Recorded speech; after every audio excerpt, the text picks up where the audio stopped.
Should be pretty hot today. Now talk about the weather. Hopefully not. Down here at the, what is this? We're back at the district attorney's office or something, or the Superior Court, New York Superior Court. This is not U.S. District Court, remember. This is the Donald Trump alleged, oh, there's the future of garbage rolling across the street. This is the alleged hush money case. This is a bizarre thing. I'm not sure how this is a case. Donald Trump has a letter, which he's tweeted. I think I've seen this bozo before. Yeah, inside the federal building. He's tweeted this letter from Stormy Daniels where she signed it and said there was no affair. But boy, look at this. I'll be surprised if there's not radio interference down here. Now, Laura Loomer has scheduled a Counter-lawfare rally of some kind.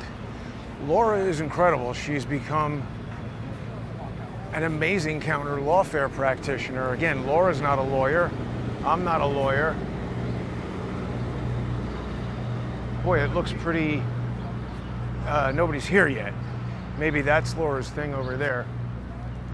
But yeah, counter-lawfare is an incredibly important thing that I don't think too many people even think about or know about. People who are sponsors of Crowdsource the Truth on odyssey.com/@crowdsourcethetruth or crowdsourcethetruth.substack.com or subscribestar.com and patreon.com. Sponsors of the show know about counter-lawfare because I'm doing the counter-lawfare report all the time. You can see it on there. And talking about counter-lawfare, we had a great episode with John Cullen yesterday, The Web of Deception. That's kind of the heart of the counter-lawfare crew, Valerie Caproni and all these little sort of lawfare apparatchiks. Certainly Andrew Weissman, Norm Eisen. You know, it's not enough to just scream lawfare and say, oh, you know, they're using the law against Trump and his two-tiered system. You've got to understand what's going on. So Laura's doing an incredible job. She first found that the judge in this case, his daughter,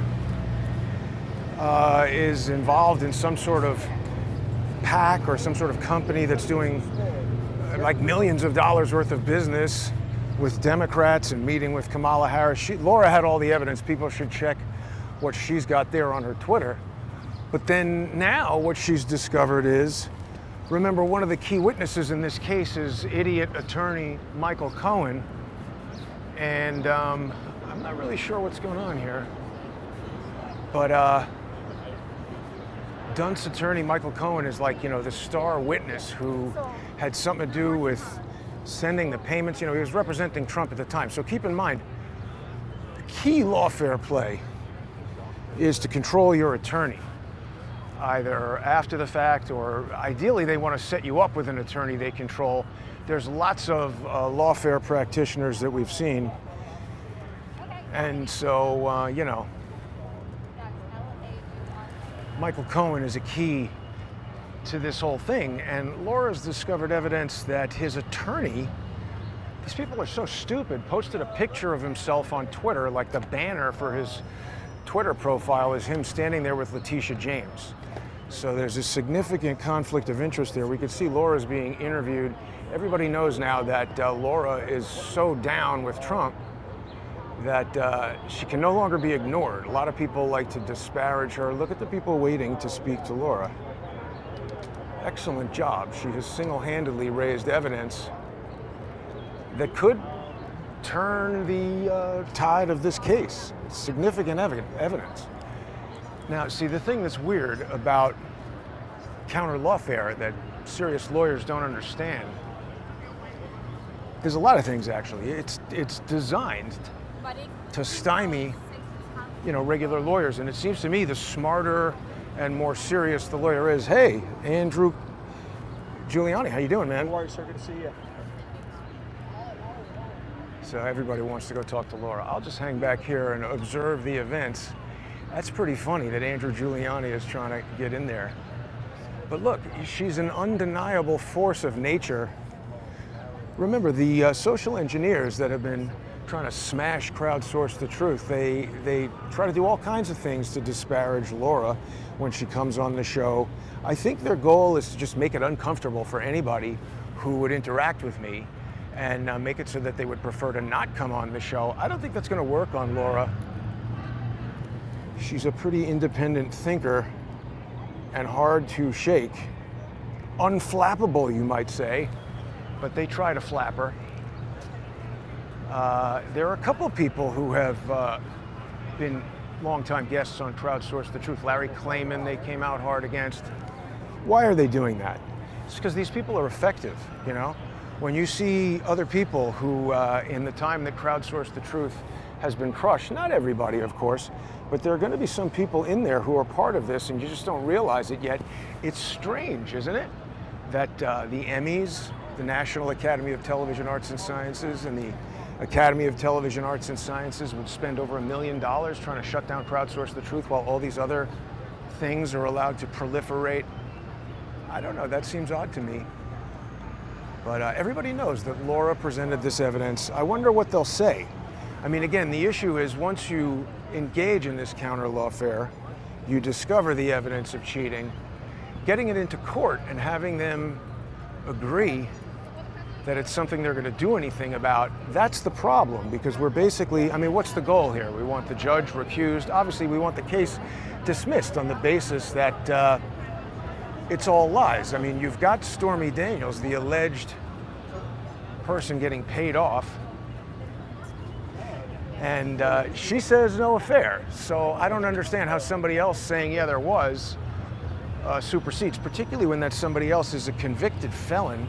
Wasn't Michael Cohen convicted for lying? Wasn't that his crime? I don't remember exactly, but he's clearly a douche. And by the way, his conviction is just the tip of the iceberg. We've heard very, very little about Michael Cohen's relationship to Felix Sater, somebody he's allegedly known, I think, since childhood. He shared an office with Sater, Michael Cohen did, at Trump Tower. And we already know from Sater's own sworn testimony that he was an FBI UCO, a high-level confidential human informant, undercover operator. For years, he signed an agreement with Andrew Weissman in 1998 after stabbing a dude in the face. So this is the way that usually works, right? They find somebody who's getting jammed up on a conviction of some kind that's going to really ruin their life. You know, if you're 25, or Sater was something like 25 when that happened, and they say, hey, you're going to lose your SEC license, so no more job for you. Your wife's about to have a baby. You need money. We're going to send you to jail, and your life will be ruined. In 5 years, you'll come out, no money, no wife, 5-year-old kid who doesn't know you. Or you could come work for us, Felix. And we now have documents that have been released through FOIA that show that Felix Sater did agree to cooperate with the FBI. He told the House Permanent Select Committee on Intelligence that he helped locate Osama bin Laden's satellite phone that was used by Bill Clinton to target sites in Afghanistan in 1998. Sater somehow located information about nuclear missiles in North Korea. He's spoken at the Chabad. His rabbi gave him the Chabad Man of the Year award about all of this FBI activity and how he's like basically the Russian Jewish James Bond. So Laura is swarmed over there. Hard to see her. She is the star of this event. Rightly so, she deserves it. Laura's been maligned by Twitter and many other things. I'm excited to see her entering the world of counter-lawfare. Super effective. Trump is also engaging in counter-lawfare. They've been saying, oh my God, you know, if you follow morons like Andrew Weissman, Norm Eisen, follow those guys on Twitter, it's interesting to see what they're talking about and what they're doing, but they are, you know, pumping up this story that Trump is defying the gag order. and they want you to think he's doing that because he's a moron and he's going to be thrown in jail. He's challenging the authority of the order. He's challenging the authority of the judge. Frankly, it's an unconstitutional order. I've been subjected to many of those, but I don't have Trump's political clout or money, nor do I have the confidence that they wouldn't just stick me right in jail. I think it would be a lot more difficult to do something like that to Donald Trump than to me. So I've got to be a bit more careful than he does. I don't quite have the latitude to challenge the lawfare in that way, but I appreciate the fact that Donald Trump is also a counter-lawfare operative. So for me, I'm just or practitioner, I should say. Some unbiased jurors on the jury. Not somebody who's pro-Trump, not pro-Biden, just unbiased. If somebody's unbiased, they look at the facts of this case. I think it's pretty obvious. So people will see what Laura is telling all these people on some other channel where they've got mics in her face. We'll talk to Laura later when things calm down. Everybody should be concerned about this. People who hate Donald Trump and think it's good that the civil and criminal justice system could be turned against him, you're out of your mind, because it's just a matter of time until it gets done to you or somebody you know. So anybody who's rooting for this is crazy.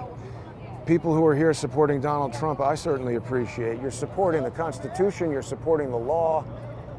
Here we see American flags flying. Oh, we've got a Trump 2024 flag over there.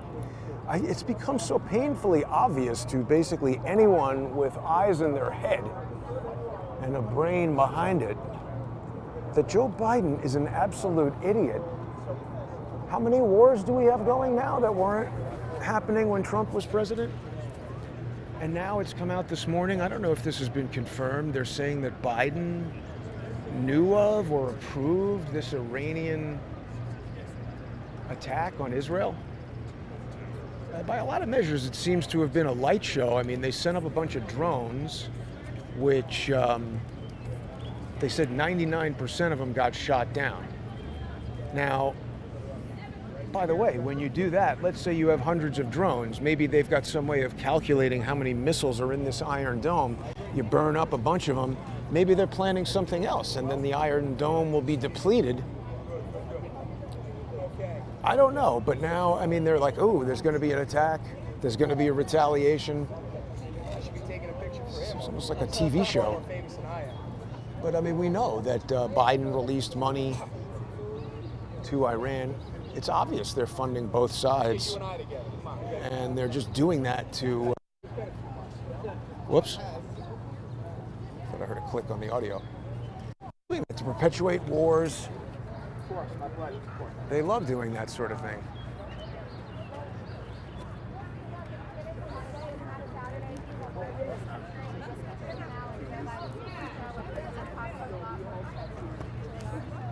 Hopefully a lot of people show up, right? We'll see.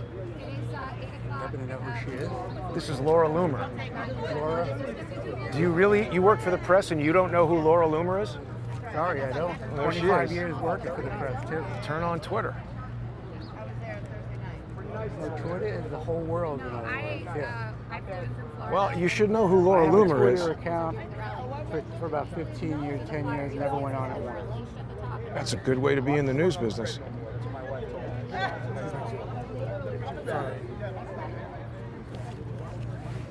Laura. Well, right now we got to get him elected president. Yeah. Thank you. Thank you for the courage. Yeah. My name is Laura Loomer. Laura Loomer? Yeah, it's Lauraloomer.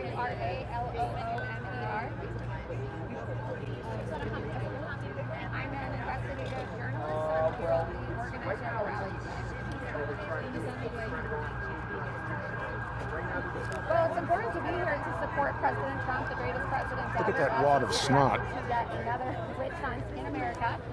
we see that the Biden administration, the Biden DOJ, and all of these corrupt prosecutors, people like Alvin Bragg and Letitia James, and even Judge Merchan himself, want to pretend like we have a justice system in this country. And what we're seeing unfold is we have a system of injustice. And this case is extremely controversial. You have a judge whose daughter happens to work at a Democrat political consulting firm. She's the president of an elite firm that has the Biden-Harris campaign as a client. She also represents several other high-profile Democrats, including Adam Schiff, who are actively fundraising and raising millions of dollars off of these indictments. And so it's very important that people come out and raise awareness about this, right? Because if I'm not going to be here to speak to people like you in the media to let people know about this, do you think that CNN or MSNBC or even Fox News is going to report this? No. We have censorship in our media. We have censorship here in the court system. President Donald Trump has been subjected to a gag order. And if they're not going to let him speak, then we have to be his voice. Are you worried at all about what this means for the presidential campaign? No, I'm not worried because every single time President Trump goes on trial, he goes up in the polls another 10 points, right? So that's what we see consistently is that President Trump, every time he's subjected to...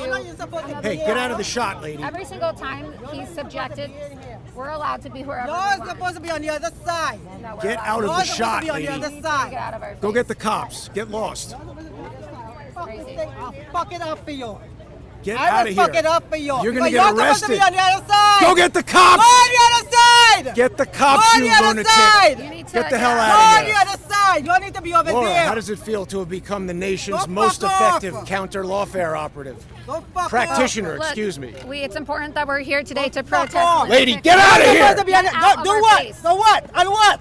You need And to what? get your flagpole Just out show of what? us our what face. exactly all Get about. out of You're my a And what? violent, You're supposed to be on the other disruptive. side. So You're go get supposed the to- cops. Go on the other side. Go get the cops. Go on the other side. Go get the cops. Go on the lady. other side. No, get the cops. You're, They're not you're cops. supposed to be on the other side. What authority do you You're- have? Because the police said that you're supposed to be on the other side. Go get them and have The them police tell said us you're what to supposed do. to be on Go the get other them. We can be Go wherever get we them. want. The police said you're supposed to be on the other We can side. be wherever we okay, want. so I can be Go wherever I get the want to. police, I can lady. be disruptive as I want. You can be wherever you want Yeah. to, but we're not in your face. We're not putting a flag. You're the one who came over and disrupted. You're Go get supposed the to be on the other cops. side. We can be wherever we want. You're supposed to be on the other side. Why can't you let us speak like we're letting Because you speak? you're supposed to be on the other side. Says Get the who? cops. Because the cops said Go get so. them. Get them. Go get the police. I am the cop right now. No, you're not the I'm cop. the cop right You now. are not the cop. I'm the Not cop the right You now. are not a cop, I'm lady. the cop Yeah. right now. Well, I guess Get outta it's here, proof you that dummy. We have Cop right DEI now. hiring practices in I'm- America. Look at that it. Look at how these operate people now. act, Laura. Yeah. You are they here behave like revealing animals. facts and They evidence, behave like What animals. facts and then this evidence? woman What's the comes facts over evidence? and acts like an idiot. What's the facts and evidence? What's the facts and evidence? The facts and What's the evidence facts and are evidence? that What do I you believe? are a moron. Whatever you, I don't care what you think. Like your opinion matters. Your opinion doesn't freaking matter. Yo, what's the I facts know, and we're just talking to evidence? the media Get the right cops. now. What's the facts and evidence? Chris, you believe this lady? So Laura, don't believe Cohen. tell us about the evidence you discovered of Michael Cohen's lawyer.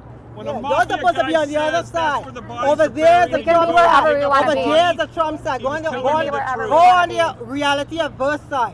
We'll be This wherever is we want to be. this is the Can I reason resume side. my Go on the interview? other I'm gonna Go on resume the my other interview. I'm side. gonna resume my Go on the interview. other I'm gonna side. resume Go get the Go on cops. the other side. Go on the other side. You're supposed Go to hell, This is your lady. typical Joe You're Biden supposed supporter. to be over You see what here. I'm saying?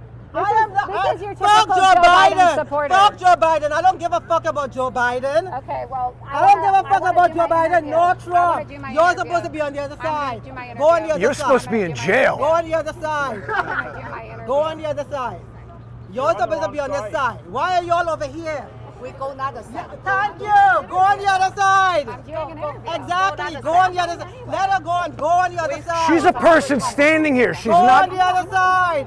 I'm doing interviews. This is ridiculous. I didn't know in America. I didn't Go know, on I didn't know that the we had police segregation. said. The police said. Go get the cops. Go get the The cops. police Go said. get that them. this is our Go side. get the cops. The police said. yelling at every member of press. Somebody get the cops. Tell this lady what's up. Are you law and order? Are you law and order? Are you the police said? It's our side. Now, is this woman a citizen? Because protesting against the United States would be a violation of a student visa, of a work visa. I don't care if you think I'm So we see the maniacs that attempt to disrupt Laura. Let's just see. Ridiculous. See, that woman, she's trying to start a violent disruption. She's not the cops. She's not allowed to tell Laura where to stand. I'm not going to get the cops involved. They're idiots. They just make everything worse.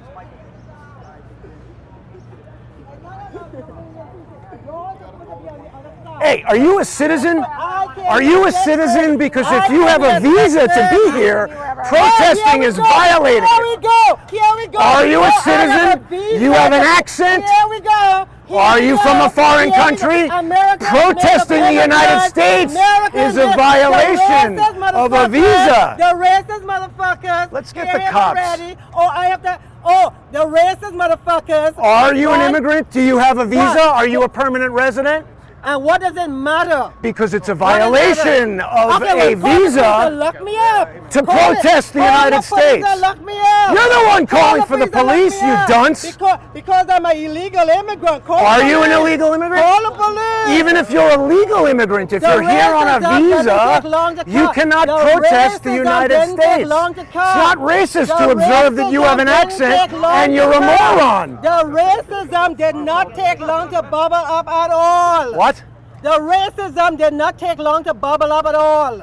Observing that you have an accent is racist? The racism. Explain But to me why how do it's you racist. Assume that I am not. Because you don't legally sound allowed like to you're be from here. Queens or Brooklyn or Manhattan. What does a You Queens sound person like sound you're from like? another country, And which how makes many me think you passengers- might be here on a how- visa and protesting the United States Oh, because government you're so- is a violation. Yeah, because makes you an anybody- yeah, invader, because not an immigrant. Oh, here we go. Here we go. Plus, Everybody- you're a everybody disruptor. with an accent that doesn't sound No, right I'm is an asking you, invader. do you have a Everybody visa? that doesn't You have a sound like you're from another country. accent is an invader. If you don't Show have us a your green European- card, lady. If you don't have a European Show us your accent, green you're card, an lady. Invader. Show us the green card. If you don't have a European accent, you're an invader. No, if you had a European accent, I'd say you You're have a an visa as well. invader. Show us the green card, lady. Your racism did not take long to bubble up. This is all you can say is racism. Look at you, you're Because crazy. you are being fucking Look at your racist. eyes.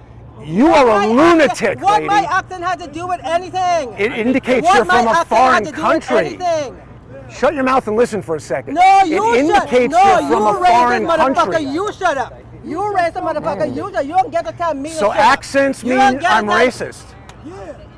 But why do you assume that I don't have to be here? I Why do assume you you're from a foreign country. Why do you assume that I don't have the right Because to if be you here? were born here, you wouldn't have that accent. And if my- you're here on a oh my- visa, you don't have the right to protest. What's the problem?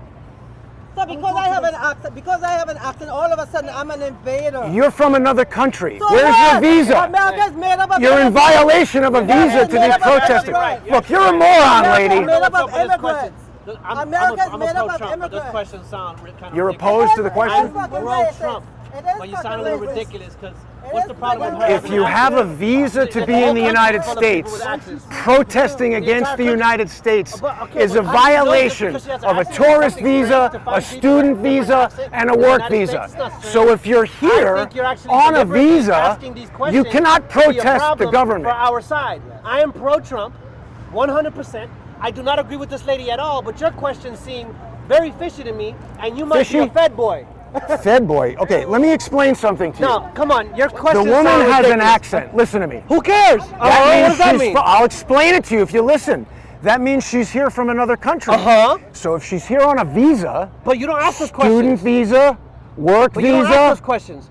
You don't ask.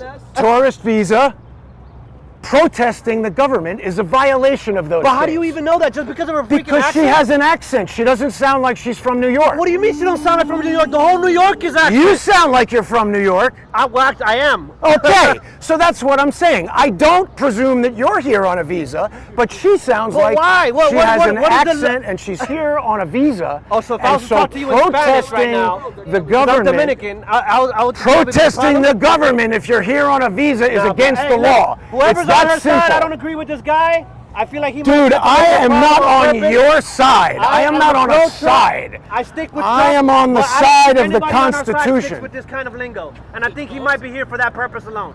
I'm here to support the Constitution Yeah, I and don't the believe law. that. I think you're lying. Well, that's because you're obviously stupid. I'm saying if you're here on a visa, protesting the government is illegal. Okay? It's simple. Yell and scream all you want. It's got nothing to do with racism to observe that a stupid woman has an accent. And if she was here legally and protesting legally, she'd have no problem demonstrating that. She comes over and she disrupts. She tells us she's the cops. She agitates this whole thing. If you're in the United States on a visa, it's against the law to protest the government. Could you give me a second? I gave you a second. Thank you. If somebody is here on a visa, tourist visa, student visa, work visa, it's against the law to protest the government. It's got nothing to do with racism. The woman has a strong accent indicating she's from another country. I just asked her if she's here on a visa. She says racism. Got nothing to do with racism. Has to do with her accent. Can I explain something? What do you want to explain to me? America was based off somebody coming here, right? I don't want to hear a Enjoying the speech. I'm land. talking about the law. Yeah, if you're the here law on a was made visa, by racists. you okay? Have a nice day, buddy. Yeah, white supremacists. Sorry. Right, white privilege. Right. So forget about the law, huh? What? Dude, I don't want to talk to you anymore because you are obviously. I'm on not a- stupid. I'm enlightened. Actually, I think you are. Yes, I'm more smarter than you. Oh, exactly. Jim Crow laws. Exactly. Jim Crow laws were made. I tell you what. Black people. Stop following me. Lower position. It's called Jim Crow. Look it up. Yeah, it ended in 1960 something, stupid. So here's what we got, a bunch of agitating idiots who want to come over here and create fights. My people were here. You are the immigrants. You came here. Okay. America was black first. Oh, was it? Yes. Okay. From Africa. You have African DNA. You just don't know it because you're not enlightened. Thanks. Read a book. Okay, have a Read nice book. day. White supremacy is just an ideology. Do you understand what a It's visa not is? true. Do you understand It's what a not visa true. is? A visa is made by a human being. So no not laws? God. God rules over all. Okay, good. Have a nice day. You too. What a moron. It's just astounding, the stupidity. I mean, I guess this is what we were here to see. You know? Free TikTok. So this is the Trump side, this is the moron side. The funny thing is, if you're just here observing,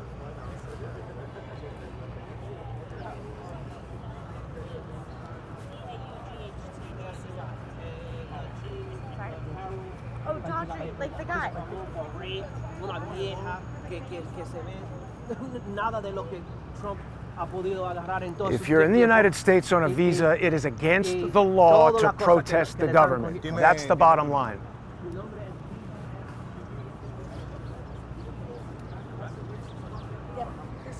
Law has nothing to do with racism. You are an ignorant person, and the only thing you can say is racism, racism, racism. Just leave me alone, bro. Not trying to talk to you. You don't know a damn thing about me and my family, stupid. Yes, sir. I believe that. I was reluctant to come to this because I knew what we would see. You know, there's no talking to these people. And in fact, they insert people like that to make something like this totally ineffective. But it's important to see it. What is with the sets? What sets?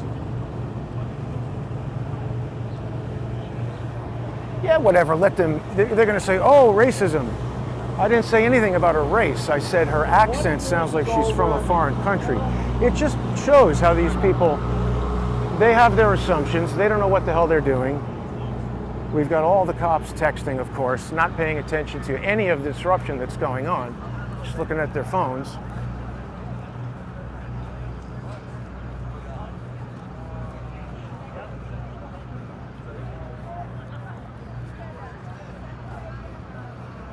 They should have just called the cops rather than have that lady do all that.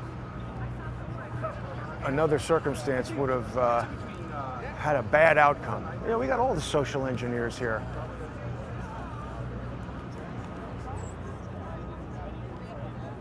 So where's Oren Levi? He'll be here. Oh, look, the cops are hiding over here. On the phone, texting. What else would they do?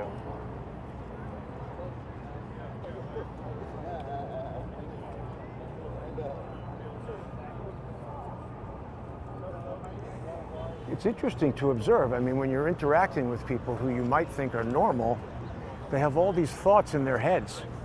It's good to see them come out. I'm not sure what time this court case is getting started here.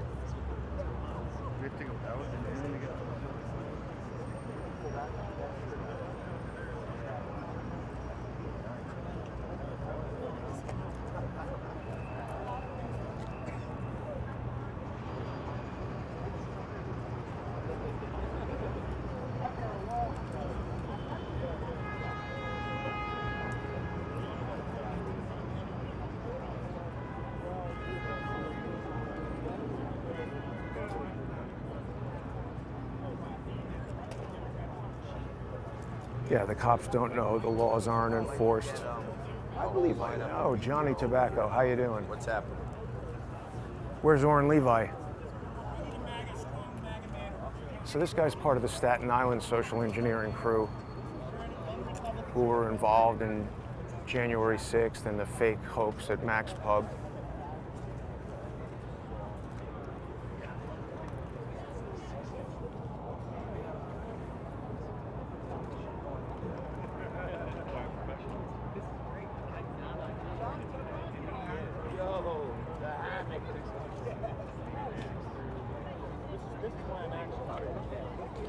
Trump 2028. Don Jr. Oh, This is why I'm here today. I'm out here. Trump already won. Yeah, I mean,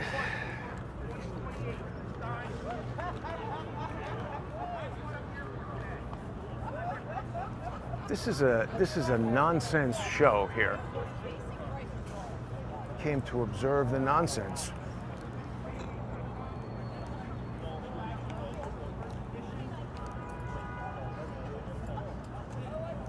I think the most effective stuff that Laura is doing is her research, not this type of stuff. She's become a lightning rod. And you're right, everybody wants to, you know, agitate around her, do things to incite me, make me look bad, start some kind of fight there, get an arrest happening. I'm not going to do that, but I do like to coax the true stupidity out of the people who come to these things. And they're like, oh, this guy's not on our side. Yeah, I'm definitely not on your side. There's not two sides to this. And I am not here explicitly supporting Donald Trump. I am here supporting the notion that we need to have fair laws in this country. Donald Trump, I do want him to be president, certainly over Joe Biden or anybody else who's running. I hope that he will be the candidate to smash this kind of lawfare. I'm here in support of counter-lawfare, not that idiot with his phone and his stupid ideas.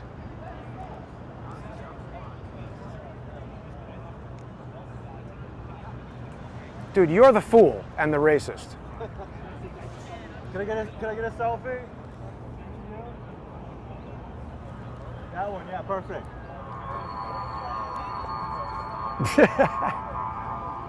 What is the story with Jews versus TikTok? I'm a Jew and I have no fucking idea. I am too.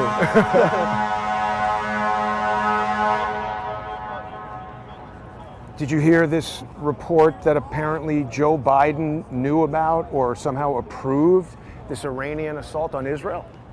I had no idea. That just came out this morning. That's that would be insane. pretty shocking if true, right? Oh yeah, definitely. Tax money going to Iran and to Israel, fire missiles at each other, create a war, kill people. That's crazy. Pretty bad. What do you think about it? I think that the whole thing is designed to agitate a gigantic war that they've wanted to have since Lyndon Johnson ordered the sinking of the USS Liberty. I think the United States wants to exert power in the Middle East to control oil because energy is considered the master resource. And whoever controls energy, or at least this was the thought process in the 1960s, I think now data might be the master resource. There are other technologies for creating energy that weren't as prevalent in the 1960s, but that was the big plan of the CIA. Control oil throughout the world, create the petrodollar with Richard Nixon and Henry Kissinger and OPEC, and then kill anybody who defies the petrodollar system. Do you know who the first guy was to sell oil for euros? Who? You know him. They killed him, Saddam Hussein. Oh, yeah, Saddam. Yeah. You know who the first guy was to create a gold-based currency to challenge the dollar and the euro on the world stage? No. You know him. They killed him, Muammar Gaddafi. Oh, yeah. You know who the most recent person to challenge the petrodollar was? Who? Vladimir Putin, and he fucked it up. Oh, shit. He's got nukes, first guy to do it. And now everything at the supermarket is like twice as expensive because nobody wants the dollar anymore. And that problem is going to get worse, in my opinion. I think you're right. I might be. You're right. He's right. He's right. Be safe, man. Good talking to you. Thank you for being civil. I got 3 Latinos for Trump sweatshirts. Who wants a sweatshirt? 3 Latinos for Trump. Absolutely free. I would be cautious about accepting free items from people at things like this. Do you have any fair play for Cuba gear?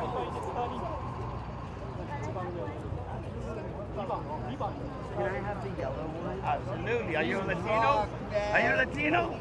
Come on, it's for Latinos. How could you tell he wasn't Latino? Latinos for Trump. How could you tell he wasn't? Fan, or you just said I'm a Trump fan. How could you tell he wasn't Latino? The accent, right? Yeah, brother. The accent. No. Oh, you could tell by his accent. Boy, that's racist. I would say that from a far away. Hi. Morning, excuse me. So see, we've still got these people wearing masks. Super interesting.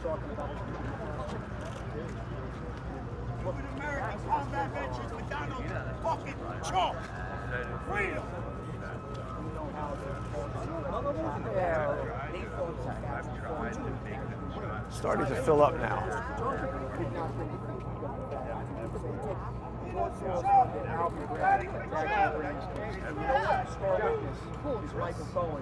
We know his history of lying about it.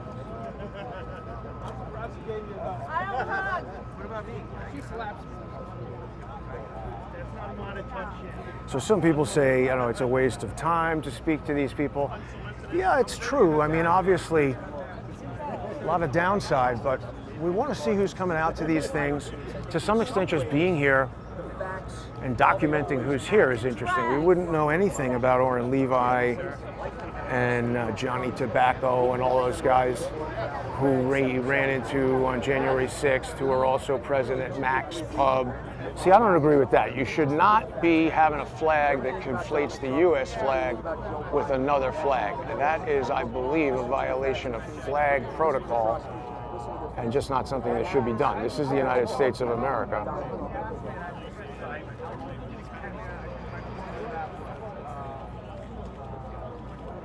Useful idiots do not know what a visa is. Well, that's right. But it is, I think, interesting for people. I mean, look, if I came over here and said a bunch of things that anybody could, you know, easily counteract with intelligent commentary, then people could form an opinion about those statements. But the fact is, these are dumb people who have nothing to say. They just show up here trying to agitate, trying to create a fight. I think they realize it's important that they not instigate it, so they're waiting for you to actually physically do something, and it's critically important that you never do that.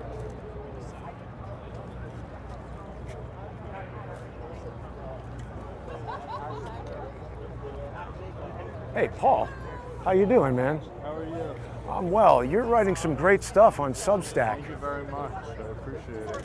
You and Laura are excellent counter-lawfare practitioners. Yeah, I don't know if we've met. I'm Jason Goodman. Nice to meet you, Jason. Nice to meet you. You're doing a live stream right now? Yeah, this is Crowdsource the Truth. Just came here to observe the madness. I know. I forget your Substack. What is it?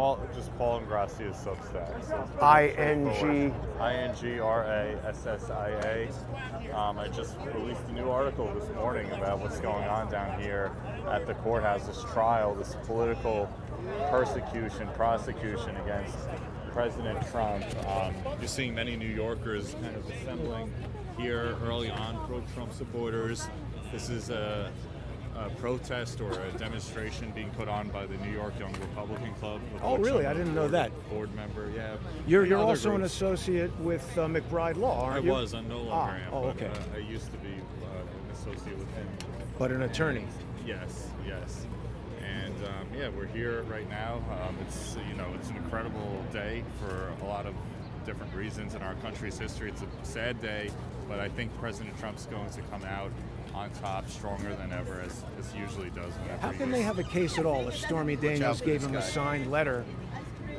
Johnny, how do you explain your guys from Staten Island coming up to me on January 6th? Same guys who were at the Max Pub hoax. I don't know what you're asking me. There was a fat guy who approached me a second after Ray Epps walked through my frame. And he started talking to me because he seemed quite curious about what I was reporting with regard to Ray Epps. Okay. And Charles Ortel, my very astute associate, noticed that we had met him in Staten Island at the Max Pub event. Got it. Seemed like a hoax to me. Are you saying all fat people are from Staten Island? No, I'm saying you were involved in a hoax at Max Pub, and some of the same hoaxers seem to be there on January 6th. We broke the lockdowns for the whole city. I think you might have been working for Andrew Cuomo to demonstrate that this is what's going to happen to restaurant owners who try to defy the lockdown. You got it. Why was Danny Presti? Paul Garcia from Gateway Park. I'll show you the footage. You can laugh at me, but I didn't make this up. I don't know. That sounds like nonsense. John All right. was a great guy. I'll talk to you later, Paul. Kara's a good guy. I don't say things that aren't based in evidence. Okay. A guy associated with him came up to me seconds after Ray Epps walked by. So again, it's not about being on a side, okay? That guy, Johnny Tobacco, I was friendly with him until people associated with him tried to jam me up. He didn't have very good answers for any of that. All fat people are from Staten Island. What a stupid thing to say. I didn't say that. So, I mean, again, we've got agitation and disruptors on both sides. And my main goal is to help people understand what's going on. I think tobacco works for the cops. And the people that I'm talking about work for the cops. And anybody who knows anything about Staten Island knows you got two things in Staten Island: mafiosos and cops. Excuse me, that's one thing.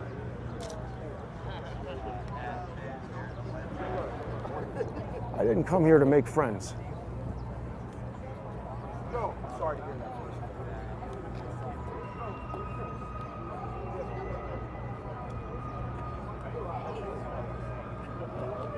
There's nothing wrong with being from a foreign country. Obviously, my grandparents were as well. But they didn't come here on work visas and protest the government, or student visas, or no visas. That's not something you can do, legitimately.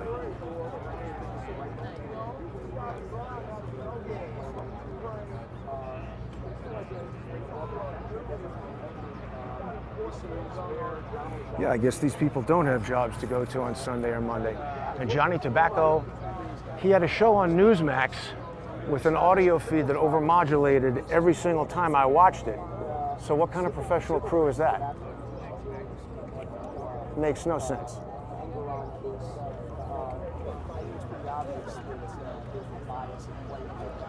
I'm just hoping for it anyway. Just a couple of unbiased people with the facts and stuff. I don't care if they like Trump or not. They're just unbiased.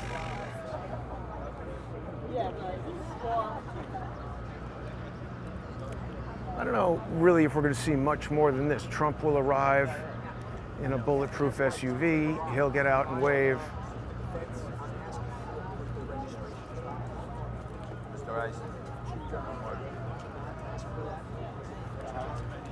Just keep our eyes on these operatives.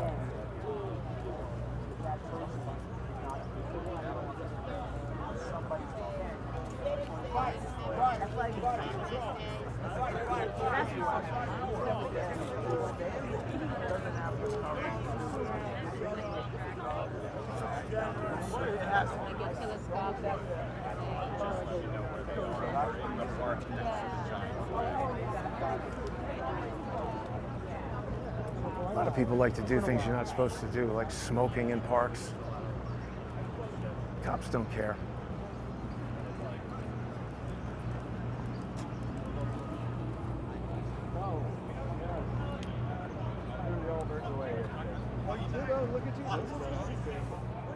This guy's going crazy. Over there. Where the fuck the Jews rally? This is a pro-Trump rally. You want to say fuck the Jews? Go over there. Go over there and say fuck the Jews. This is a pro-Trump rally. Fuck TikTok. Fuck TikTok. Fuck TikTok. Fuck the traitors coming to life. Fuck these Jews. Fuck TikTok. Yeah, I mean, this guy's not here to disrupt.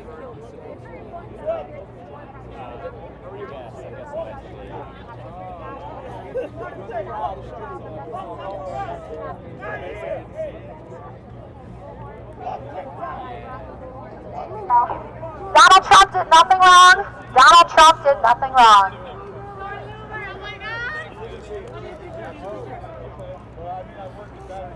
Laura, I apologize for that disruption there, but that woman was going absolutely crazy. No, she was going crazy. Total nuts. Tell us what you found with regard to Michael Cohen's attorney.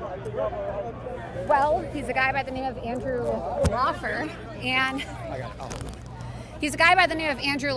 and his Twitter profile photo, well, the background banner photo at least, is a photo of him with Letitia James, and he also has photos with Kamala Harris. So, you know, it doesn't really look too good when the star witness here by Alvin Bragg is being chummy with Kamala Harris and Letitia James. We already know that the judge's wife, Laura Mershon, worked for Letitia James, and his daughter, of course, works as a Democrat political operative at a Democrat consulting firm where she raises money and does political campaign work for Democrats, including the Biden-Harris campaign. So lots of conflicts of interest here. And have Trump's attorneys have been using your information. They've put it into the motions. I mean, I'm not working with his legal team, and I'm not working with the Trump campaign, but they certainly cited my information and my investigative reporting in their motion requesting recusal. You have become one of the most effective counter-lawfare practitioners. You're not a lawyer, I'm not a lawyer, but lawyers aren't finding this kind of stuff, are they? They're not, but look, I'm a diehard supporter of President Trump. I love President Trump, and I'll do everything I can, even if it means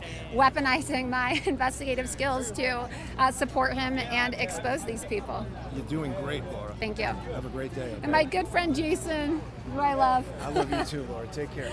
Thanks for defending me earlier. You're going to be here all day, right? I don't know about all day, But you're going to be here for a while. When Trump arrives, if something interesting, I'll be here for a while. Text me the link to your stream and I'll share it. Okay, great.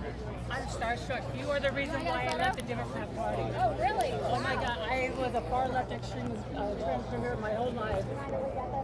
Laura is a superstar. I still am. It's a mental diagnosis. I don't think that's So there you go. You know, you gotta wade through the nonsense to get to what matters.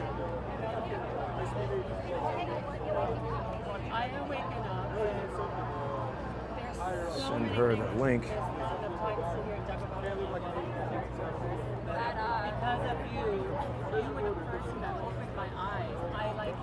See how Johnny Tobacco, he's got to walk by when Laura's being interviewed. See, did people notice that I wasn't saying anything to Johnny Tobacco until he told people to watch out for me? Why do they say that? I think Jack Posobiec said that to somebody the last time I saw him wearing his Navy intelligence pin. Jack Posobiec, he was involved. Maybe we should do an episode about him on Web of Deception.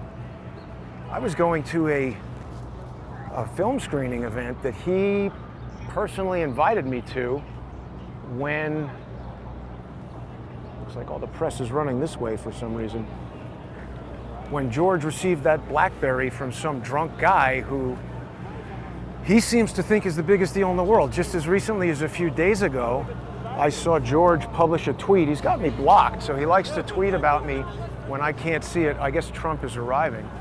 Everybody's running. I'm not going to do that. We'll just get up on a bench. But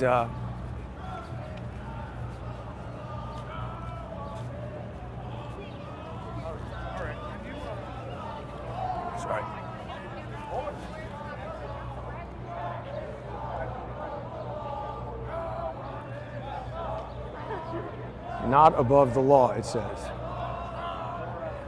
Yeah, anyway, he's just saying, why did Jason pixelate this image of the BlackBerry? He told me to. We were working together at that time, and we made a video of him holding up this BlackBerry, and I was about to publish it, and he said, wait a minute, don't publish that thing on the back because it's got a barcode and a Senate phone number, we better pixelate it. And I said, yeah, that actually seems like a decent idea. So I pixelated it, and we put it out. And, you know, George had the original image. He put out the original unpixelated image like years ago, and then he was demanding depixelate became the call to action for the longest time. And I just said, well, why should I do that? I'm confirming that the image that he released is the accurate image. Me releasing it will have no use. But then they demanded it, and they had lots of people DMing me and contacting me and with comments, depixelate, depixelate. So it just seemed obvious that it was some sort of social engineer campaign to get me to do something that then, you know, his brother would put it in a lawsuit, or they'd say he released some kind of Senate information and just try to get me in trouble.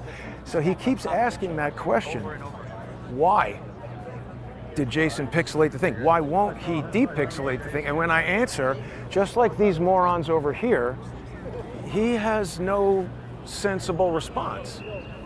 But look at how fat this guy is. That's a cop. All of them, every one of those guys, body mass index, I think would be obese. Definitely overweight. All of them at risk. Heart attack, stroke, hypertension, diabetes. It's crazy. I mean, your health is all you've got.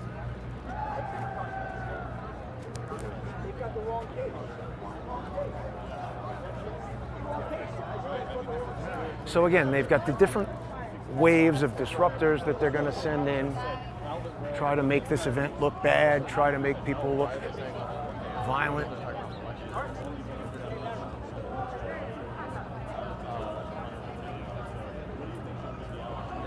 I should have brought my shotgun mic, but... So this is another operative who works with tobacco. I mean, I've seen them before I knew they were a problem. I've got them on video noticing me in locations where they're sort of like, oh no, he's here. That was actually outside the Hunter Biden Art Gallery when Scott Libido was doing some kind of art presentation. I liked Scott Libido at that point. Approached him with Charles. We just happened to walk by. And in playback of the video, I noticed Tobacco and his girlfriend freaking out that we were there, almost like, oh no, they're going to disrupt whatever it is we have planned. And the thing is, if they were just there doing something legitimate, wouldn't they like it that there's more coverage? Why would they get upset?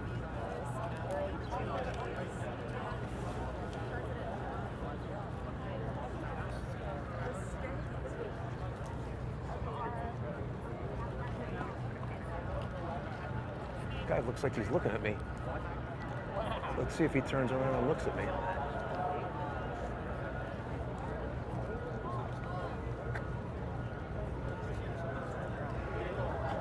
Well, if he's got an earpiece in, somebody is telling him he's aware that you're looking at him.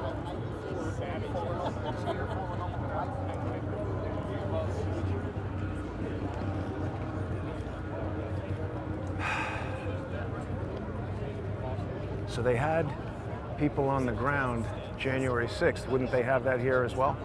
I'm not saying that guy is, but there he is situated near Carol, what's her name? Yeah, the other thing that lady did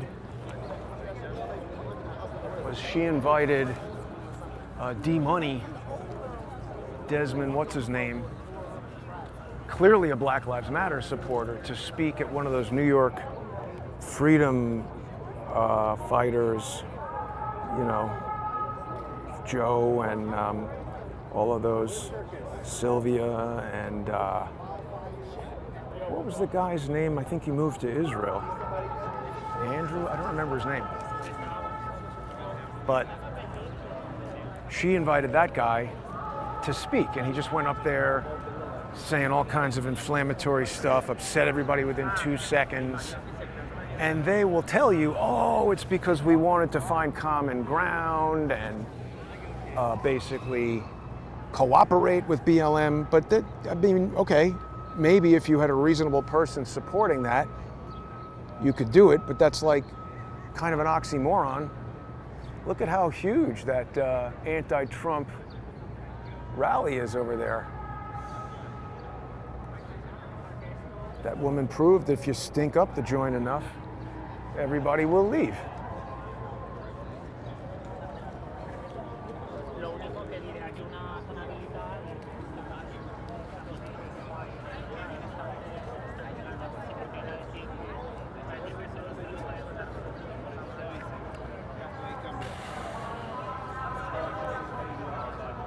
I should keep a picture of that fat guy in the phone so I can show it to Tobacco. I've got it on Odyssey, don't I? Let's see if we can find that. I don't think he's going to talk to me again, to tell you the truth.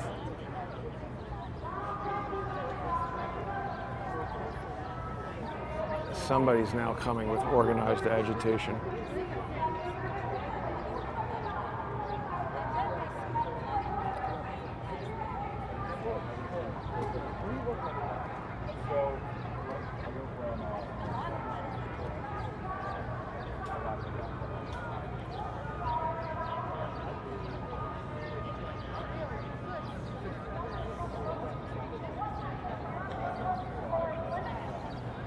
Maybe that's Laura.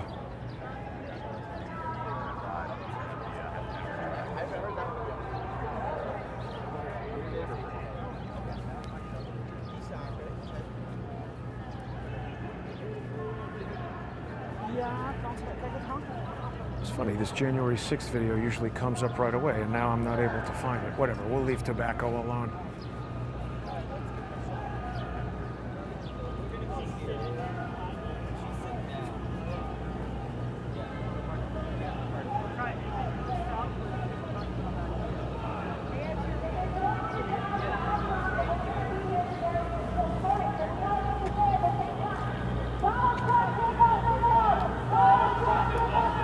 Yeah, that's Laura.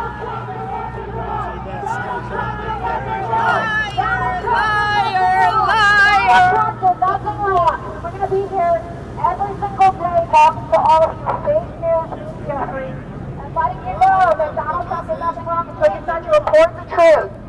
Judge Merchan's wife literally worked for Letitia James. Michael Cohen's lawyer, Andrew Loomer, his Twitter profile banner is a photo of him with Letitia James talking about how they talk about getting Trump. He said that he had fundraisers. That's usually fatal. Yeah, this phone lost connection to Wi-Fi. Let's see if we can reconnect it.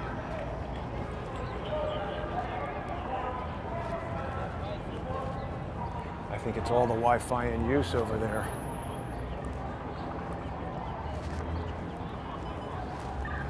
Stand by.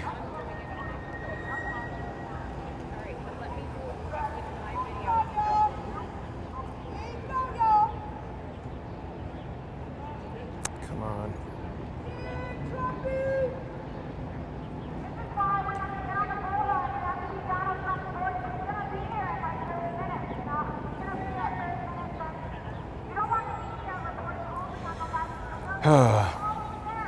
Not good. Let's see if we can reset this connection here. There's a ton of Wi-Fi going on down here.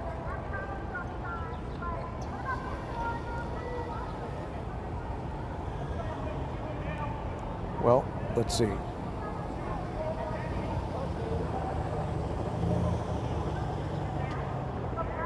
If this works, I'll have a new method of recovering the broadcast.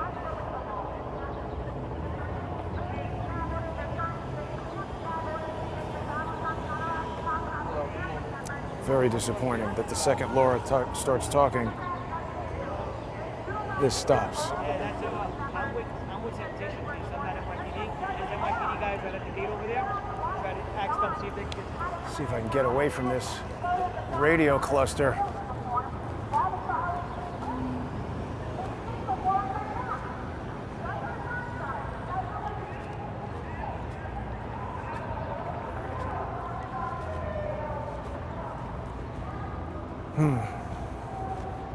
Might have to stop the broadcast and come right back. But there's nothing saying that that won't happen again. Is that able to reconnect? Oh no, it says none. Wait. Okay. Maybe this will work.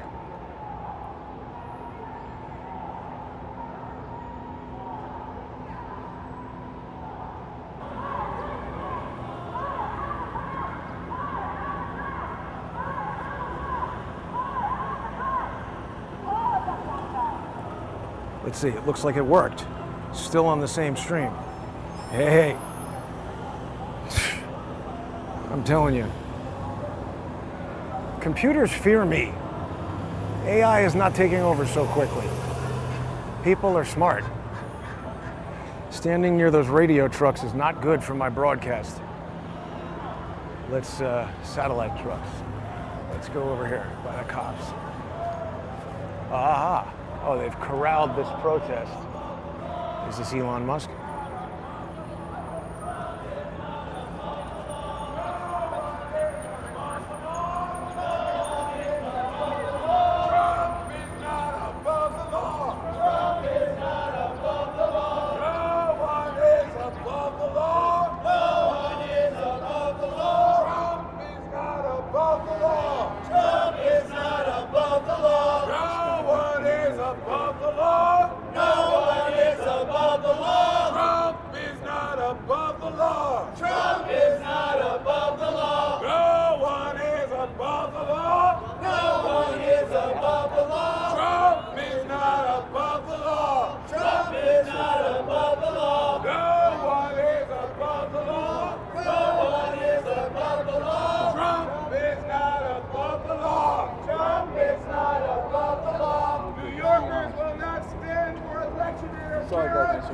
Donald Trump committed election interference, and we know that the New York courts will find him guilty. It's just ridiculous.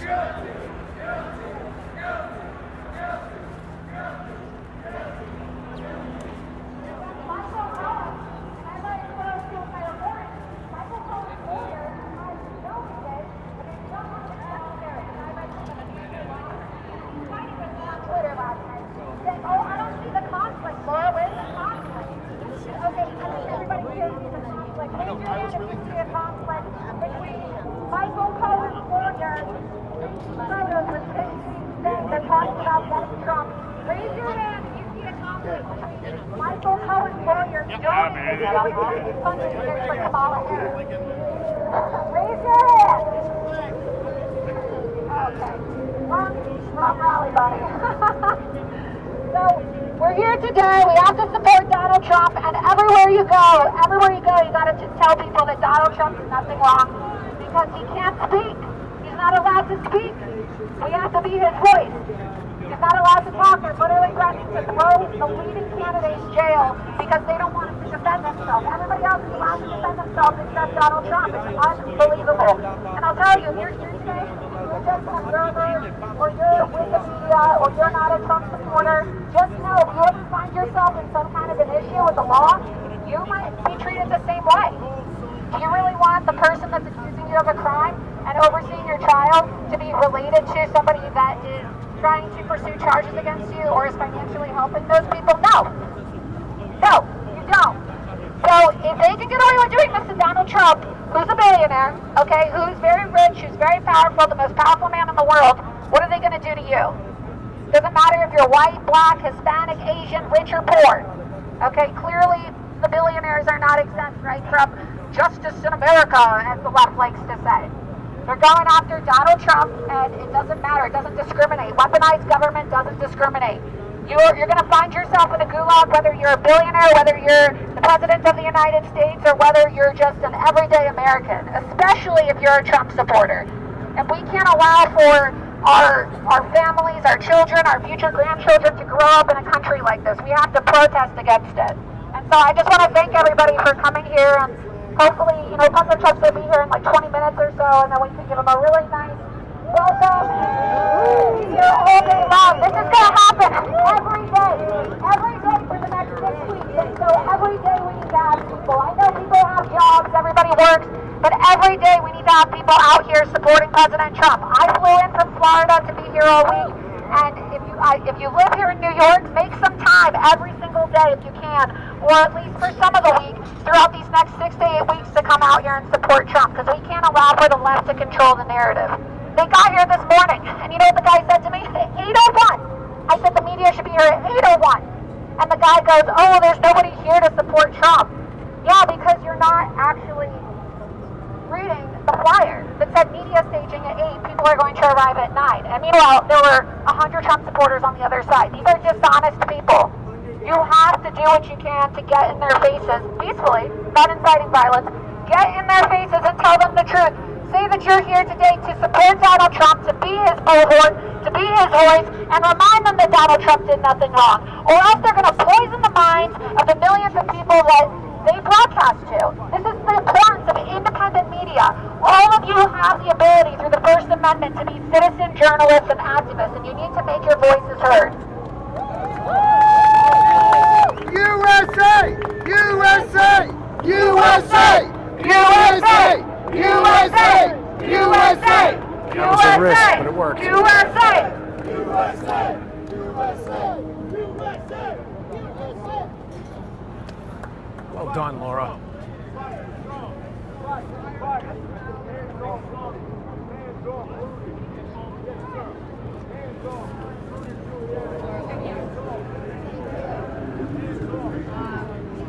Hey, Laura, great job. Angela,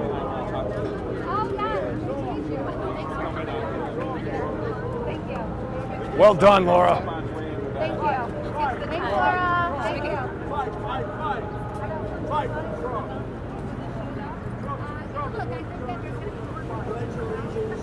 To the flag of the United States of America. Fight for Trump. I remember that guy. He was in Staten Island also. Instead of war in Ukraine. Tucker Carlson explained that's why they're really wanting to get rid of Donald Trump. Oren Levi here yet?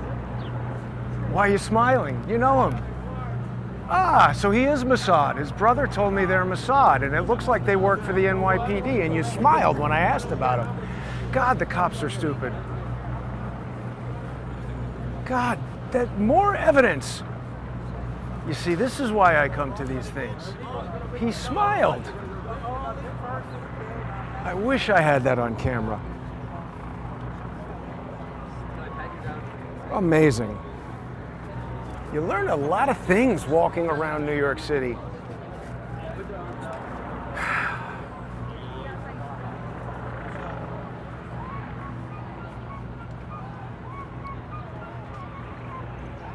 Laura's doing a great job.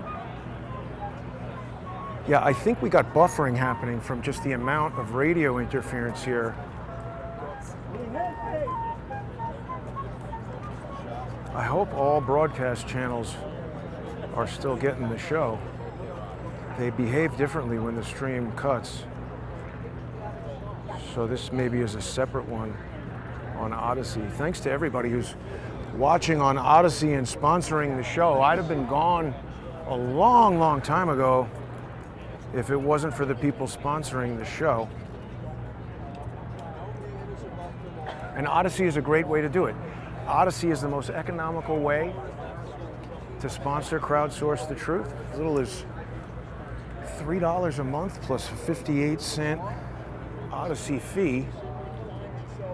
You get access to sponsor exclusive content, live chat during sponsor exclusive and regular live streams. You've got a really good search engine. You can search around for different videos on the channel.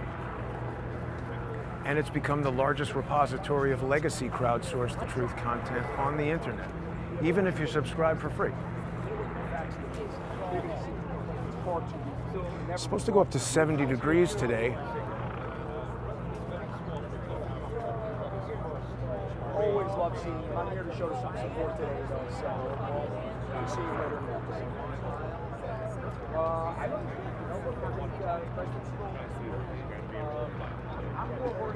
It's amazing how much you can zoom in.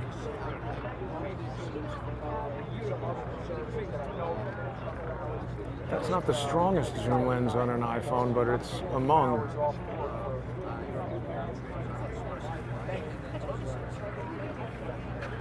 It's amazing what they've been able to do with tiny little camera sensors.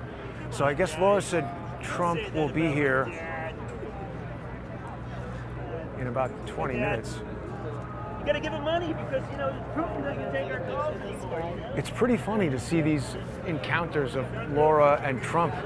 I mean, he really, you can see the mutual adoration. I think he basically treats Laura like a prized granddaughter, and rightly so. She's done so much great That's stuff. just treasonal allergies, that's all. Treasonal allergies. That's it. Okay. Alright. Hey. So I think we've got a bit of a lull in the action here, but the crowd is definitely growing. This is the side that's been designated for a Trump rally. Supporters of Trump. True president. I don't understand how people can look at what Joe Biden has done over the past 3 years and think it's good. They like war in Ukraine. They like war in Israel. They like things at the supermarket being 60% more expensive. You have to go find the press tent. I'm picking them all up. You can hold it. You can't have it in the car. You go on the outside, or you have to go on the publisher. So the police are worried about tripods. They're not worried about people violating immigration law and agitating and trying to start fights. That's misuse of police resources.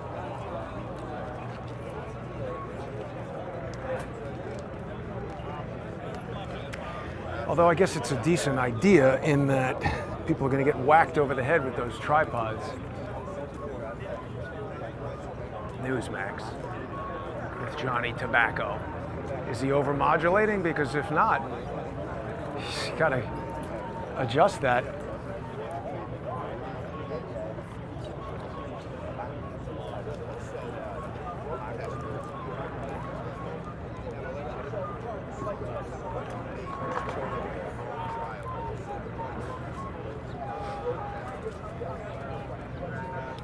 These guys seem to be not really caring what the police said, which is sort of what everybody else in New York does. He's a psychologist.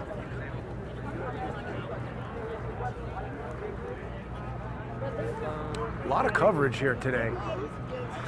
So, right, earlier I was saying it's a mystery to me how this can even be a case. Well, it's not a mystery. I mean, if we believe that there is such a thing as law and order and justice in the United States, then it would be a mystery. Somebody's got the baby Yoda.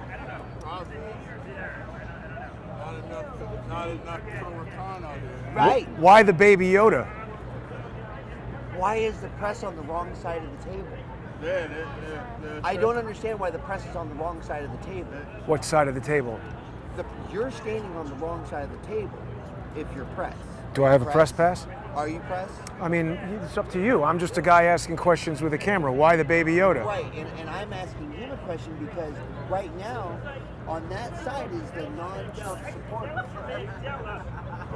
Right? But shouldn't the parity be over there? So that guy seems to be causing trouble. Why do the police allow somebody with a backpack and a mask to sit here and they're worried about tripods? I think that guy should be cause for concern.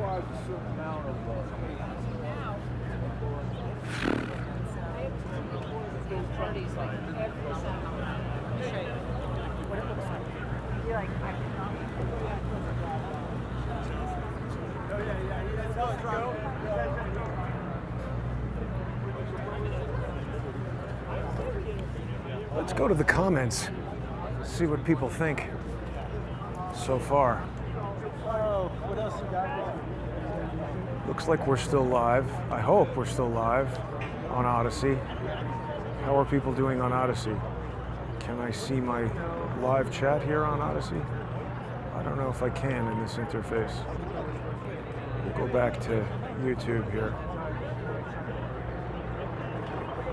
Is the stream still going? Yes, it looks like it is. Chemtrails people are observing. Oh yeah, look at that. Wow. So didn't they tell us that they were injecting some sort of aerosolized salt with the intention of reflecting the sun? Like Bill Gates had this idea. He doesn't realize you can't even copy and paste text in Microsoft Word on the Mac, one of their most mature products, but he wants to create some sort of disruption to the sun. What could possibly go wrong with that?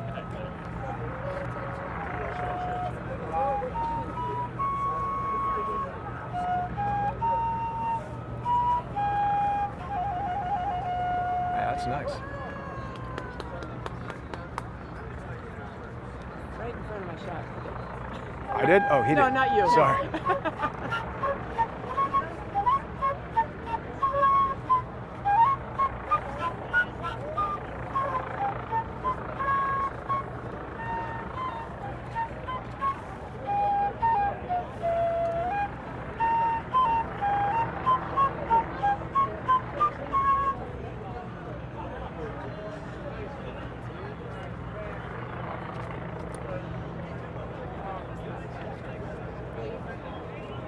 So chemtrails we saw.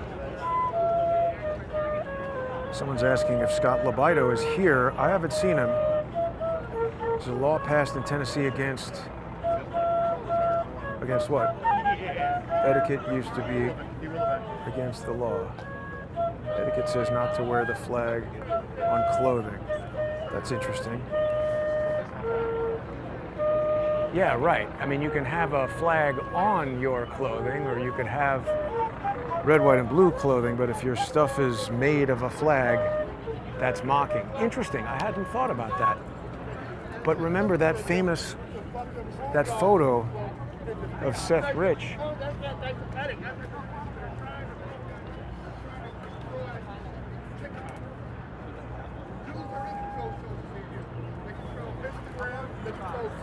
They control YouTube, they control WhatsApp, even Twitter. Fucking Elon Musk had to hire a Jewish bitch to run Twitter. Okay? Jews control America. Isn't she Italian? Every fucking Yacarino? they use the anti-Semitism. So now, How is Linda Yacarino Jewish, bro? down TikTok, because TikTok, people have a little more freedom of speech on TikTok. So that's what's Sorry, going on. didn't see you there.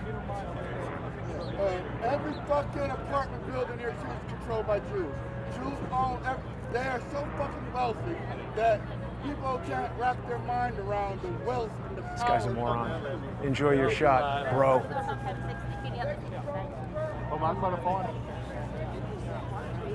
It's just nothing but idiots over here. What? No, I'm not. So I wasn't thinking. Of course, moving his hand was out of the question. Look at how many cops are just standing around. Shouldn't they be in the park observing rather than standing over there waiting for an emergency, doing nothing? Preventative policing is not in their repertoire, it would seem. This guy's here playing cards. Idiots taking photos of an idiot. Well, the guy playing the flute was all right. He was just playing music. Automatic selector. I don't know. Yeah, that's what he would be if it was Halloween. And why has he got a mask on? That should not be allowed.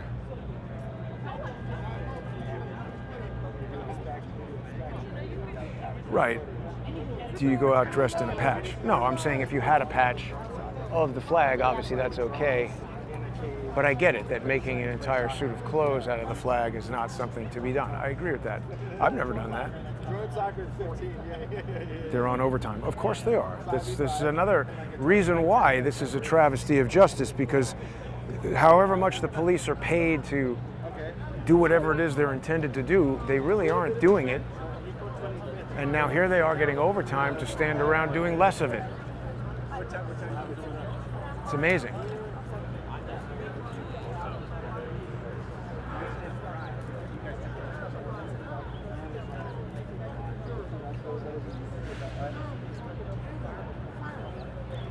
Someone says Bill Gates wants to play God. I think that might be right. John says the police are instructed not to do anything. I don't know if they're instructed or if they've just arrived at that decision on their own, but clearly it's what they're doing. Nothing.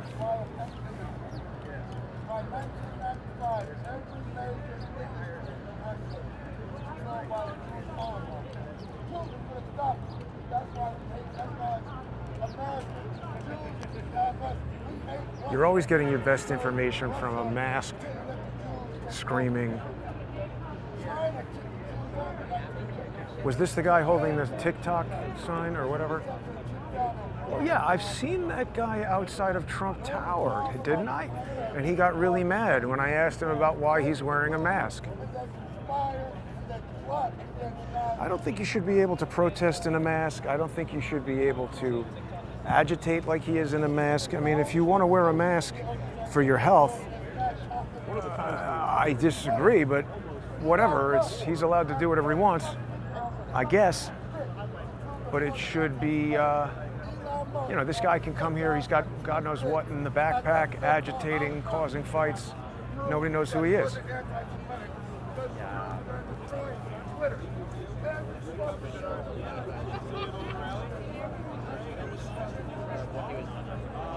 Yeah.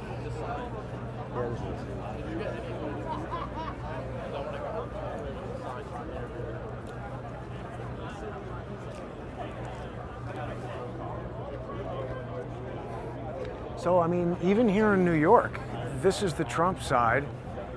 This is, you know, you're not supposed to smoke in a New York City park, right? What's that? It's against the law to smoke in a public park in New York City. What's that? Open area. Yeah, but it's a park. It's against the law. I don't know. I'm telling you, it is. I don't know. If Please put it out. It's against the law. Please, I don't know if you're telling me correct or not. I am telling you correctly. It's Okay, against just the law you to can- smoke a cigarette in the park. Put it out. What's that? Put the cigarette out. It's okay. No, it's not okay. Where are you from? It's okay. Sky News.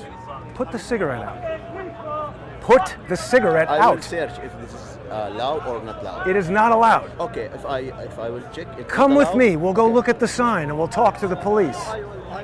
Just put the fucking cigarette out, you asshole. What country are you from? I'll go there and break the law and disrespect your fucking people, scumbag. Just put it out, you shithead.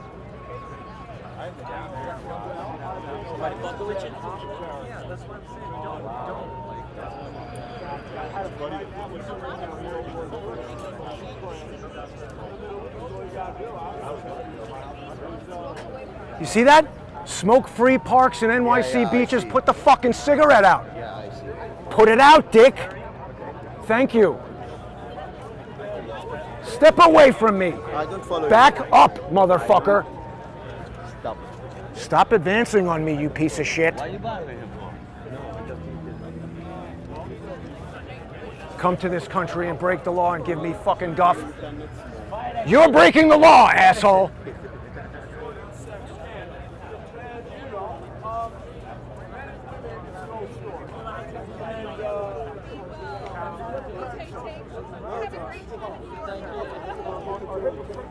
Oh, excuse me.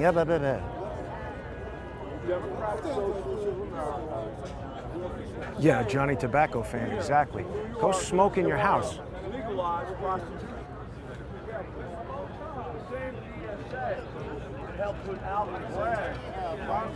I see people are talking to these morons who are brought here by Johnny Tobacco to agitate and put stupid news out to morons like that guy from wherever the hell he's from.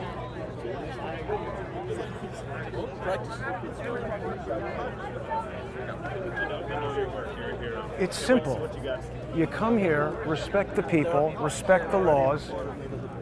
Say that again? and then there's no problem. TikTok users are not doing that. The climate criticism is anti-Semitism.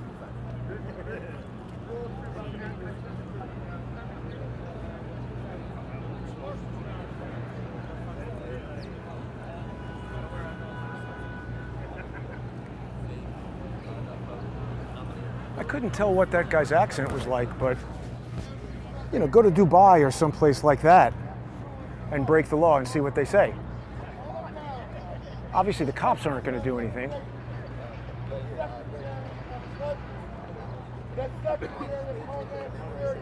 I don't know that much more is going to go on over here.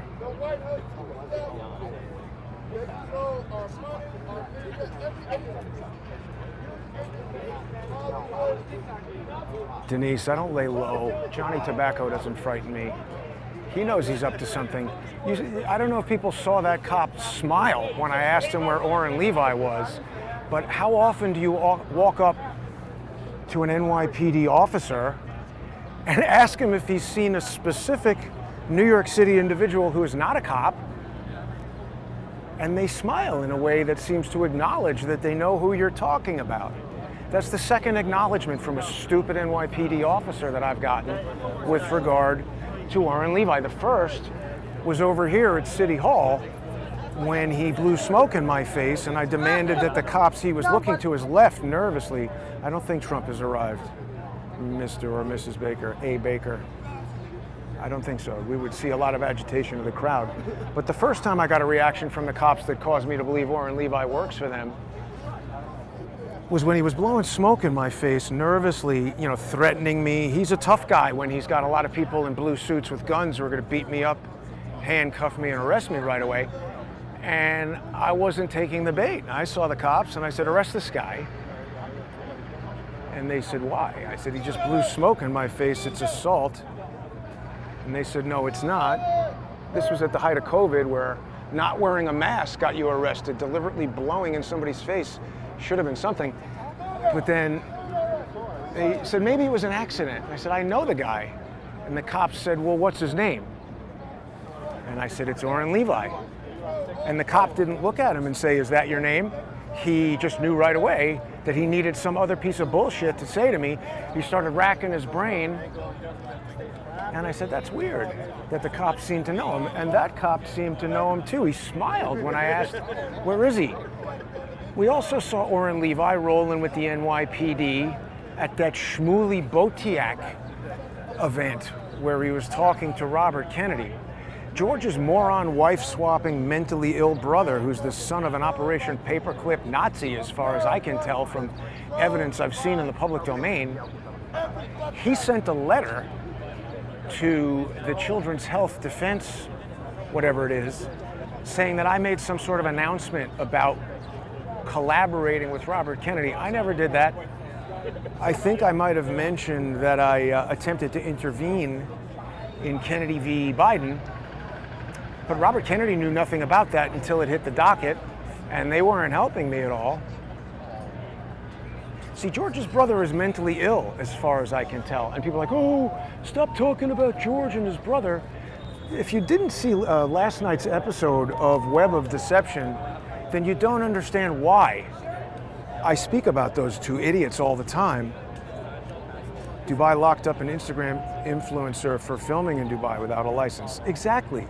And I'm not saying Dubai is good, but they don't put up with nonsense like that. Smoking cigarettes in parks. You just get clobbered over the head and you'd wake up in a jail cell with Princess Latifah 2 years later. But George and his brother appear to be, oh, here's this guy. Speaking of FBI UCOs. Hey, in Fauci we trust. What's your name, man? What's up, man? I'm Ezra Fresh. How are you? What's your name? Ezra Fresh. You were at Ezra Fresh is your name? Ezra Fresh. What's up, So man? you seem to be an FBI UCO. You were at Matt Taibbi's Twitter event where you were saying that, what were you saying at that Twitter event? You know, it was just, you know, spreading against anti-hate speech. Social engineering? Yeah, social engineering. Are you paid by the FBI? No, sir. I'm just here an advocate of freedom. Are you paid by a nonprofit? You're not allowed to smoke in a New York City park. You know that, right? Oh, wow. Says the person Could who's you put the apparently cigarette out? anti-regulations. That's quite a. Why am I anti-regulations? Quite interesting. Well, Please put that cigarette out. Why are you harassing him, sir? Why are you breaking the law, smoking a cigarette in the park? You guys are Antifa fucks, as far as I can tell, and you're Sir. breaking the law. Sir, I do fuck. Put the cigarette out. Why won't you put the cigarette out? I guess he's just enjoying his American life. Yeah, but see, it's against the law to smoke cigarettes in the park, and I think you guys are fucking assholes and agitators. I think you're an FBI UCO. What are you doing?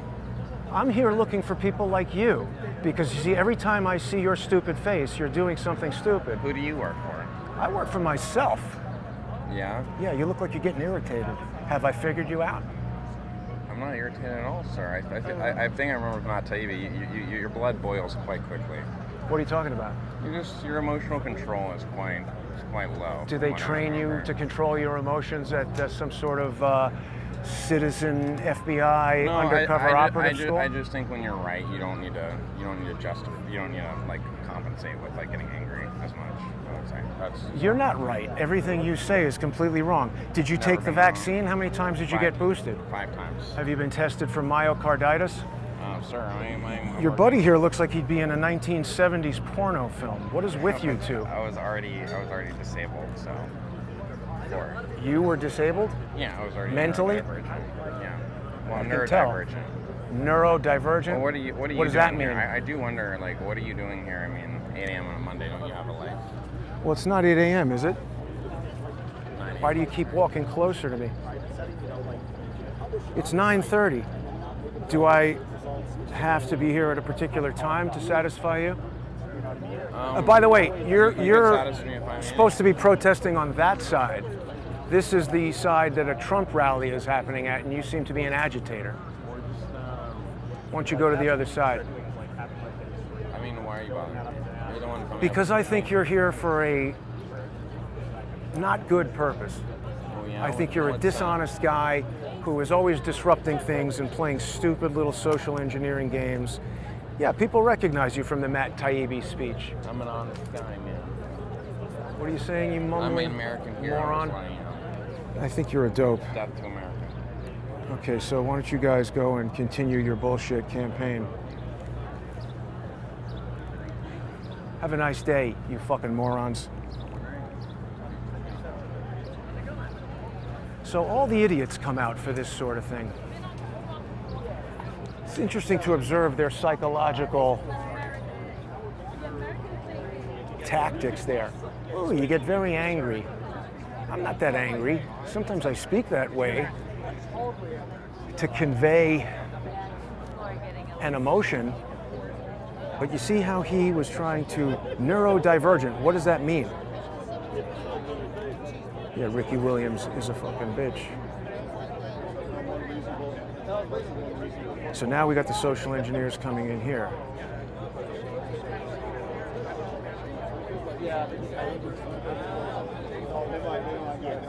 Jason is not 60, Ricky Williams.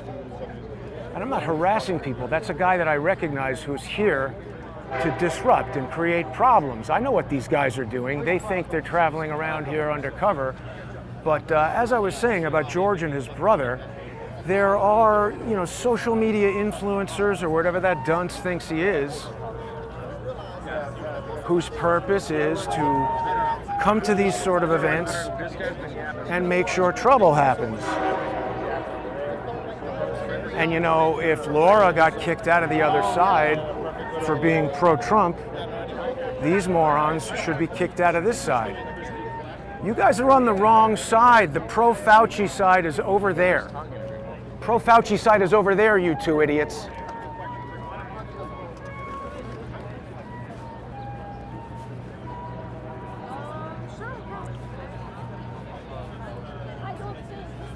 Anybody who's here should be very cautious.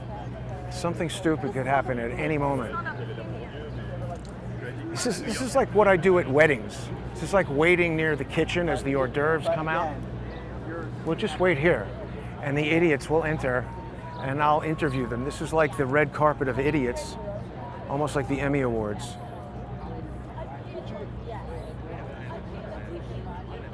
Yeah. The porn king. I mean, wouldn't that guy look ridiculous? Those are two Brooklyn douchebags right there.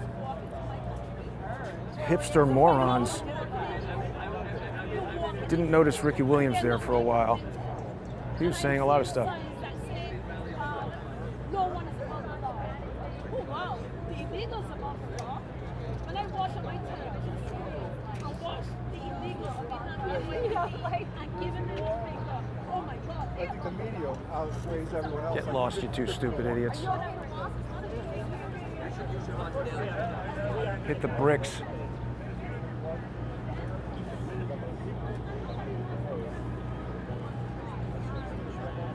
Oh, he's changing his shirt. That's a normal thing to do. Turn it inside out. Yeah, good idea. Excuse me, officer. The guy in the blue shirt and his friend. Please keep an eye on them. They're here to disrupt. Okay, no problem.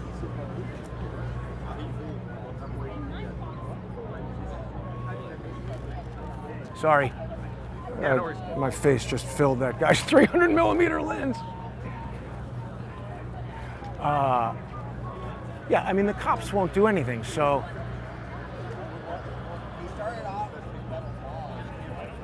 Somebody's got to tell those idiots to piss off.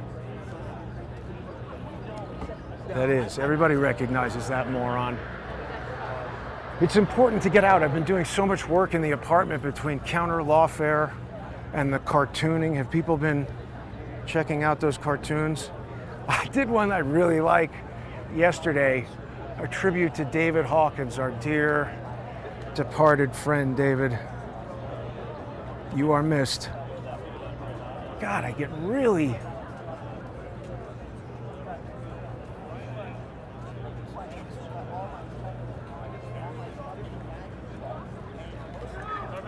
But I made a Where's Diddy scene at the BBC Broadcasting House where David and I went. Why are you wearing a mask? What do you think the mask will do? What? What is the mask intended to do? Oh, yeah. If you asked me my name, I would say I'm a citizen, etc. But I asked you what the mask is intended I know. Can you generalize? Are you a Trump supporter? You're wearing a Trump hat and a mask. So I did vote for him in 2020, but I'm not going to do it probably again. Why the mask? Can you generalize? Is that a thing you do? Can you answer? Why is everybody here a moron? So, I mean, that guy is also up to something. Nobody else is wearing a mask. And they think you just put on a Trump hat and you're in. So that's why it's important that we recognize some of these morons. We didn't know all of this in 2016, so they were able to be effective. And I'm just not sure if they've re-upped their ranks. This guy. Don't be saying nothing bad, bro. I'm not doing I'll anything. pick you up and carry you. What? What? Tickle you to death.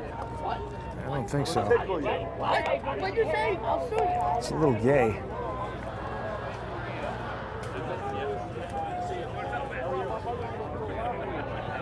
Andrew, when your father was the U.S. Attorney, the Eastern District of New York was just filled with people. Andrew Weissman, Valerie Caproni, Burl Howell, all of them are engaged in lawfare right now. Caproni was the FBI General Counsel. Well, you have your facts wrong. He was head of the Southern District of New York. Right, when he was in the Southern District, they were in the Eastern District. Okay. And I'm just saying, those two districts work together quite a lot on cases. There's a big rivalry between the two of them. But there's interaction. I'm There's not always blaming your interaction. father. Yeah, I there's support always your father. I think he has the ability to bring public attention to the fact that she's now a U.S. District Court judge, Valerie Caproni, and she was directly responsible with a guy named Adam Sharp for inserting the FBI into Twitter. I've written a report called The Twitter Coup that goes into great detail. Can you walk with me? Because I've Yes. got to do one thing over here. Yeah, I'll walk go with you wherever you want. Yeah. So the Twitter Coup is available on Substack. If you just Google Twitter Coup, it shows congressional transcripts. John Conyers pointed out in 2011 that Valerie Caproni's office had broken the law by issuing these national security letters, which are even worse than FISA. Everybody's talking about FISA, but what the FBI and other federal agencies can do with these national security letters is just determine that any person is a national security threat, and then they can get your DMs from Twitter, they can get your emails from your iPhone. This is how they got Trump's DMs. And remember, Elon Musk was upset because Jack Smith said you can't even tell him about it. This is all components of the national security letter. Conyers had Valerie Caproni run out of the FBI in 2011, but he was replaced by Andrew Weissman. And then Weissman was replaced as FBI General Counsel by James Baker, who, remember, was fired from Twitter by Elon Musk because Musk determined that Baker had a personal role in hiding the Hunter Biden laptop story, and then further... There's no, is there a question or anything like that coming? Because, look, in terms of, do I think that there was election interference by the media by not allowing, by suppressing information in October of 2020? Absolutely. No, it's not a question. I want to educate the public, and your father has the platform and the experience and the knowledge to do it, but I don't think he knows this information. Well, I appreciate it. Thank you for letting me know. Twitter coup. Please Google it, read it, and give it to your father. Thank you, Andrew. Good luck with everything. I appreciate you. There we go.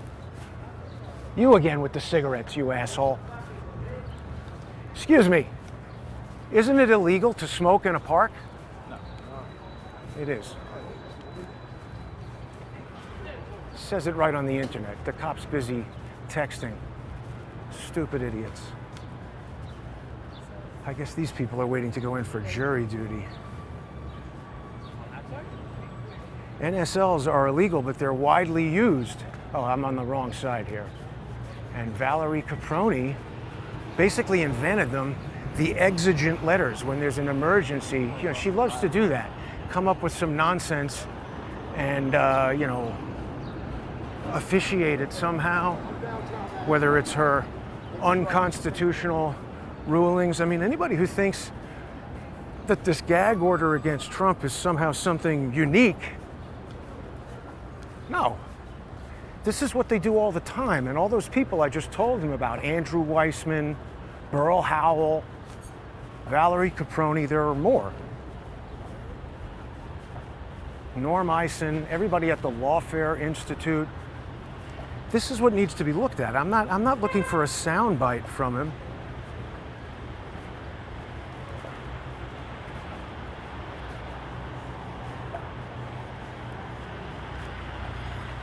I'm looking for his father to read that and put it out. I don't even need credit. I just want people to know. Now it is starting to get pretty hot. The cops don't pull up statutes. Just Google smoking in NYC parks and it tells you you're not allowed. It's Clean Air Act or something like that. You're just not allowed. And the bottom line is that guy is a foreign person coming to New York City. He should respect the law and the people, but he's not.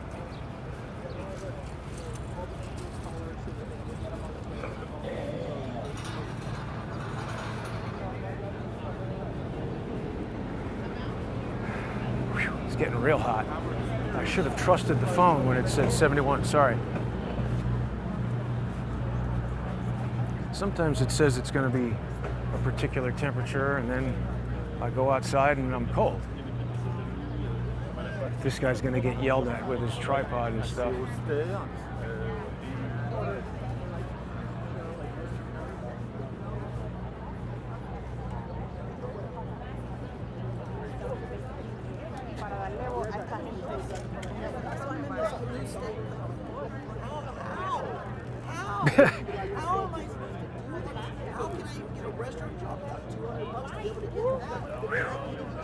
Very hot. I got to take this jacket off.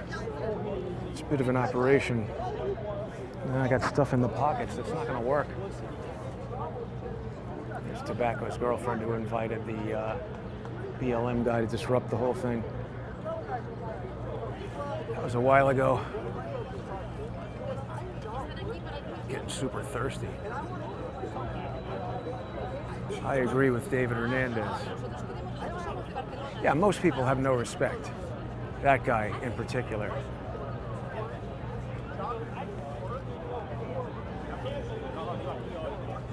All right.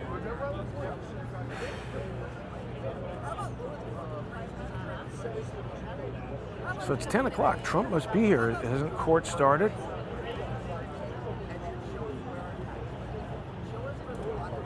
Yeah, actually, I remember seeing Andrew Giuliani during his father's inauguration on TV, that he was a little kid.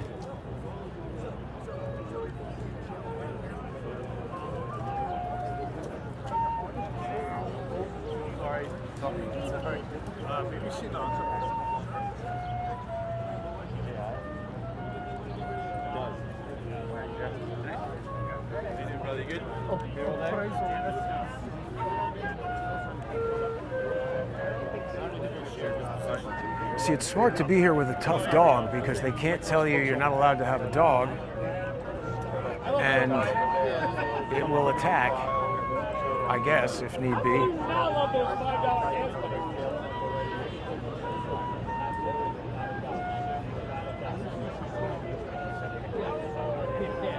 Hey, listen, we stopped the recorder in 6th grade, all right?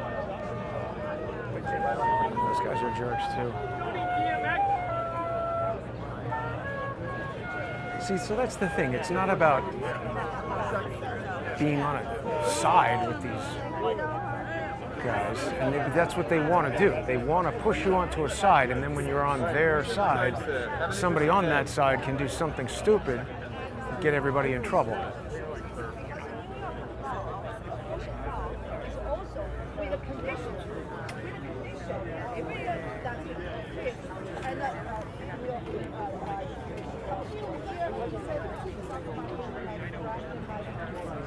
What's that symbol on your hat? Okay. What? You know what? Patriot Front. My friend. Patriot Front. So you work for the FBI. Why are you hiding your face? What's in the backpack? You seem like someone who should be removed from here. You got a backpack, a suspicious emblem, and you're hiding your face and eyes. Why don't you show us who you are? Because he had experience. One day, he told me his own experience. One day, he was after he was played on the car, and then he was sitting at the table drinking, and then one woman came, wants to slip. That's crazy. Why are the police allowing people with backpacks and faces totally covered to roam around here? But that's why, and the people think that Trump were, he was not a politician. Yeah, that's true. How come the Gateway Pundit doesn't report on Michael Flynn's America Project laundering money? His brother was paid $156,000 through an LLC that had no experience doing audits whatsoever, and Patrick Byrne was paid directly $65,000 as a director to something that he supposedly donated $3 million to. Why all those discrepancies, and how come when I ask them, they tell me I'm a douchebag rather than answering it with facts? I think it's because they're stealing money. I have no comment on that. I don't even know what you're talking about. I'm sorry. Say what? I'm not really familiar with that, so I'm sorry. I have no comment. On the street and push people under the subway. I know why. So you see, it's not about, oh, I like Flynn, so he gets to do crime. We got to all play by the same rules, or there are no rules, and then it's chaos.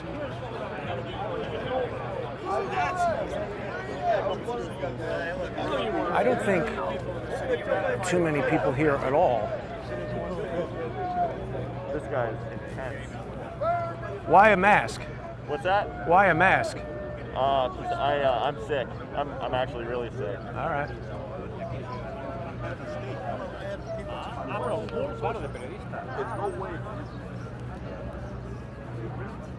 Laura, do you know when Trump is arriving? Hey. Do you know when Trump is arriving? He just arrived. He gave a statement. Oh, he did? Oh, I missed it. All right, listen, I think I'm going to head out. Any closing? I'm about to go live on War Room, but thanks for coming. And Trump 2024, Donald Trump did nothing wrong. Take care, Laura. I'll talk to you later. All right, so Trump has arrived. we've done a pretty good audit of the morons here. How you doing?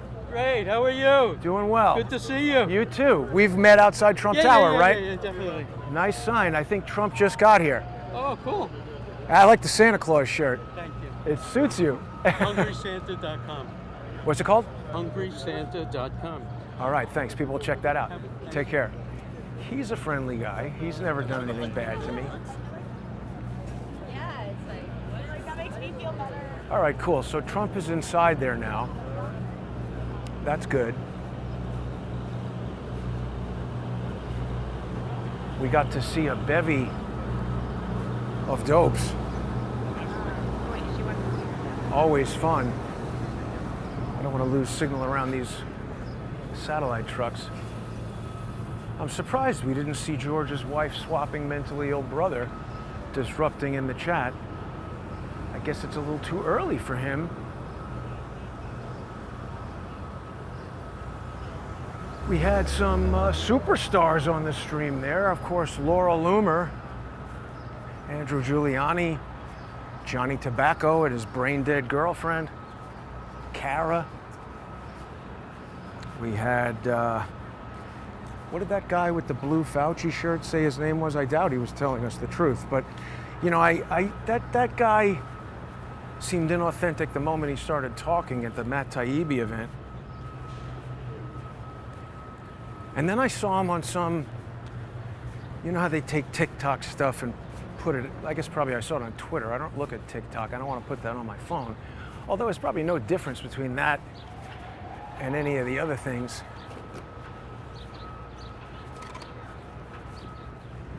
But I saw him on some TikTok thing, and he was, you know, doing the same kind of social engineering garbage. That's all that guy does. Interesting that he turned his shirt around after I called him out, but he's not there in disguise or trying to, look at this. Well, I guess that's not abnormal to see it down here. You got there's a couple different jail buildings down here. Yeah, I don't like to drink on the live streams. I am very thirsty right now. Been about 2 hours. Yeah, the other problem with standing around out here drinking water is that after a couple hours, I'd have to go to the bathroom.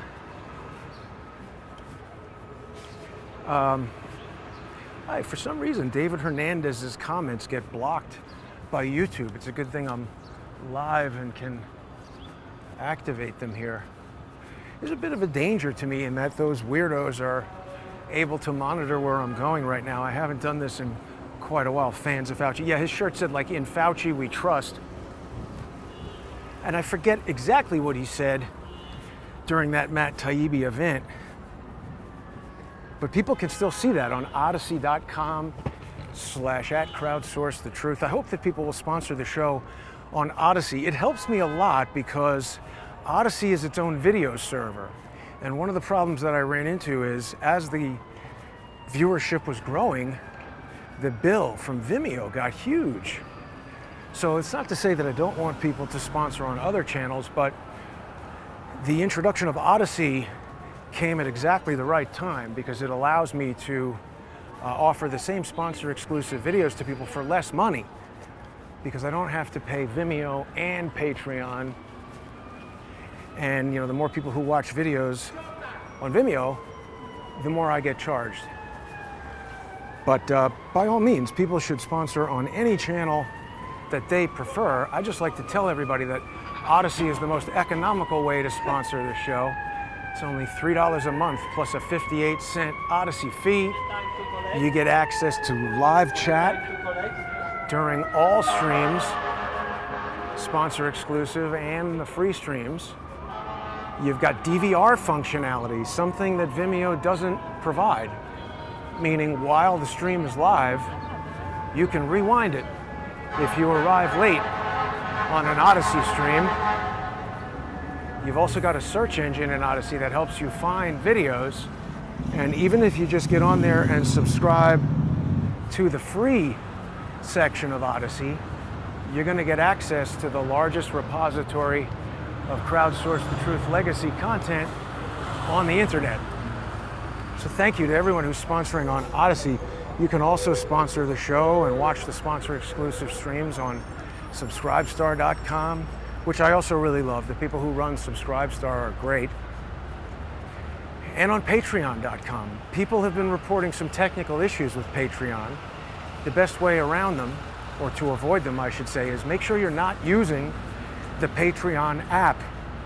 If you have iOS or Android, don't even have it on your phone. The app really gives you nothing, no added benefit over the, just accessing it from a browser, and it's not compatible with Vimeo, so it creates problems. But if you would like to use Patreon or Subscribestar, Subscribestar doesn't have an app, it doesn't have these problems, but on Patreon, don't use the app, don't use a VPN or ad blocker if you can avoid it. My personal feeling about VPNs is that they're all run by the FBI anyway, and even if they're not, whatever you think is private, the FBI can literally send an NSL, a national security letter, one of those things I was just talking to Andrew Giuliani about. They can send an NSL to your VPN provider and get all of your data. So all you're really doing if you're using a VPN is wasting money and reducing your internet performance. That's my opinion. I don't think it makes any sense at all. But also, if you're having any technical problems with any of these services, feel free to email me on truth@crowdsourcethetruth.org. You can also visit crowdsourcethetruth.org. I've got some links to lawsuits and various things. Look at how everything is just going out of business in a wreck. I don't know, those are not the future of garbage that I saw on the video with waxed-headed Eric Adams. That's like an improvised future of garbage. And it seems like he's made some kind of deal with Ford to get a lot of electric Mustangs. It doesn't seem like current EVs are ideally suited to police work because the cops like to leave their cars running all the time to keep the electronics in them going and to keep the temperature inside it warm in the winter and cold in the summer so that they can go and do what they're doing at a moment's notice and not have the inconvenience of getting in a car and getting all sweaty and then their hand slips on a gun and whatever. But that was basically the Trump rally with Laura. Fletch doesn't care as much about the FBI as they do websites. I don't understand what you mean by that. Lawfare episode later. I don't know if I could do another episode today. My throat is super dry and I do have some additional work to do. I have a lot of Lawfare episodes I got to get to, but I got a lot of Counter-lawfare work I've got to do. I think I might have forgotten to mention this in the show last night with John Cullen. That had aspects of a Counter-lawfare show to it. I was talking a bit about the Emmys lawsuit against my company. We didn't really get into the nuances of the lawfare aspect so much as the sort of, 5,000 foot view of that. I think if I go this way, I'll get less sunny streets at this time of day. But I forgot to mention that I was prepared to speak about the Emmys, Adam Sharp, Valerie Caproni. What is this?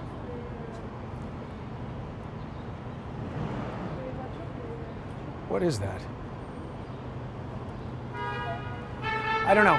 I was prepared to speak about it because the entire thing has entered a new phase. Obviously, when it began in 2020,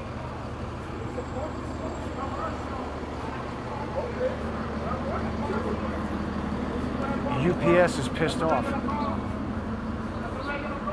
Commercial vehicles only. I think the guy in the truck wins, but we'll see.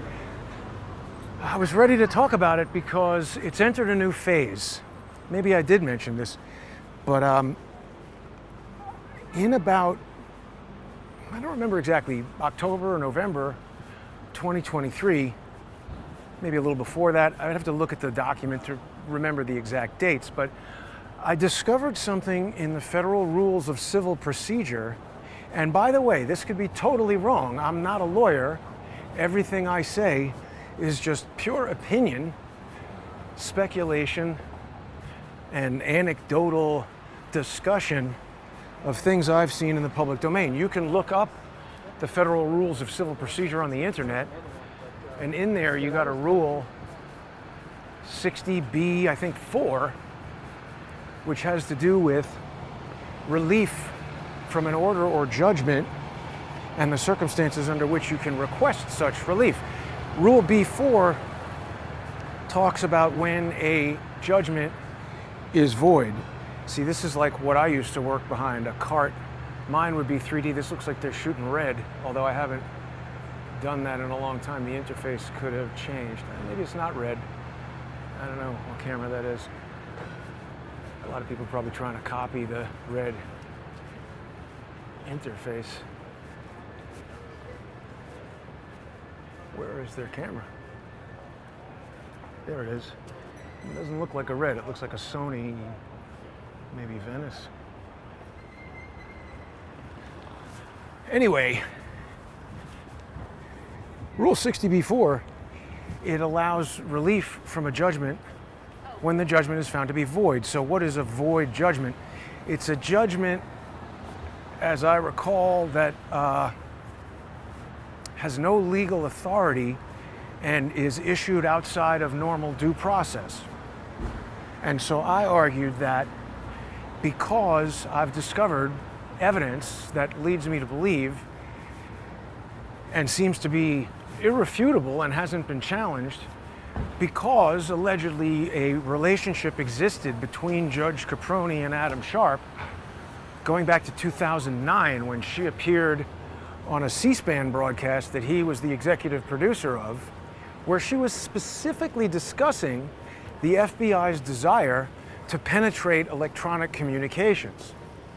Shortly after that, Sharp becomes whatever it said. His first title was the head of government relationships or partnerships or some weird language like that.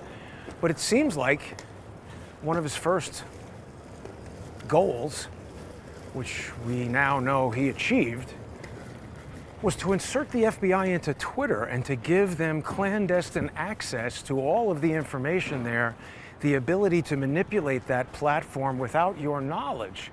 This is a huge problem because prior to Elon Musk buying, well, for a lot of reasons, obviously, but one of the reasons it's a particular problem is that when Elon Musk bought it, it was a publicly held company. Remember, he had to make all kinds of disclosures about how many shares he owned. Isn't that interesting that the SEC or the FTC or all of the above were mandating that Musk had to make disclosures, but they didn't make similar demands of the FBI? If you are an investor in a public company, I don't think it's legitimate for them to be doing secret things that they don't tell you about. Charles could tell us more about this in terms of, the risk factors. He's spoken about that, the risk factors of what? Investing in the thing. If they're secretly in bed with the FBI and they're not telling you about that, it could seem to have an impact on your investment in the thing. Oh yeah, we're gonna pass by the Yankees at Alabama. But they don't tell you about that. They just make Musk tell you when he's planning to buy it. Interesting to note that Valerie Caproni was the head of, I think, the criminal something or other. Let's look this up, at the SEC. Isn't that weird? Let's just look that up for a second. Valerie Caproni, SEC.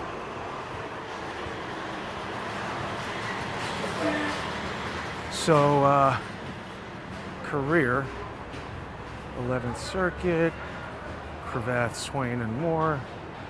Yeah, so, right, as chief of the criminal division, so let's go back. Caproni returned to the United States Attorney's Office in 1992 after approximately 3 years away.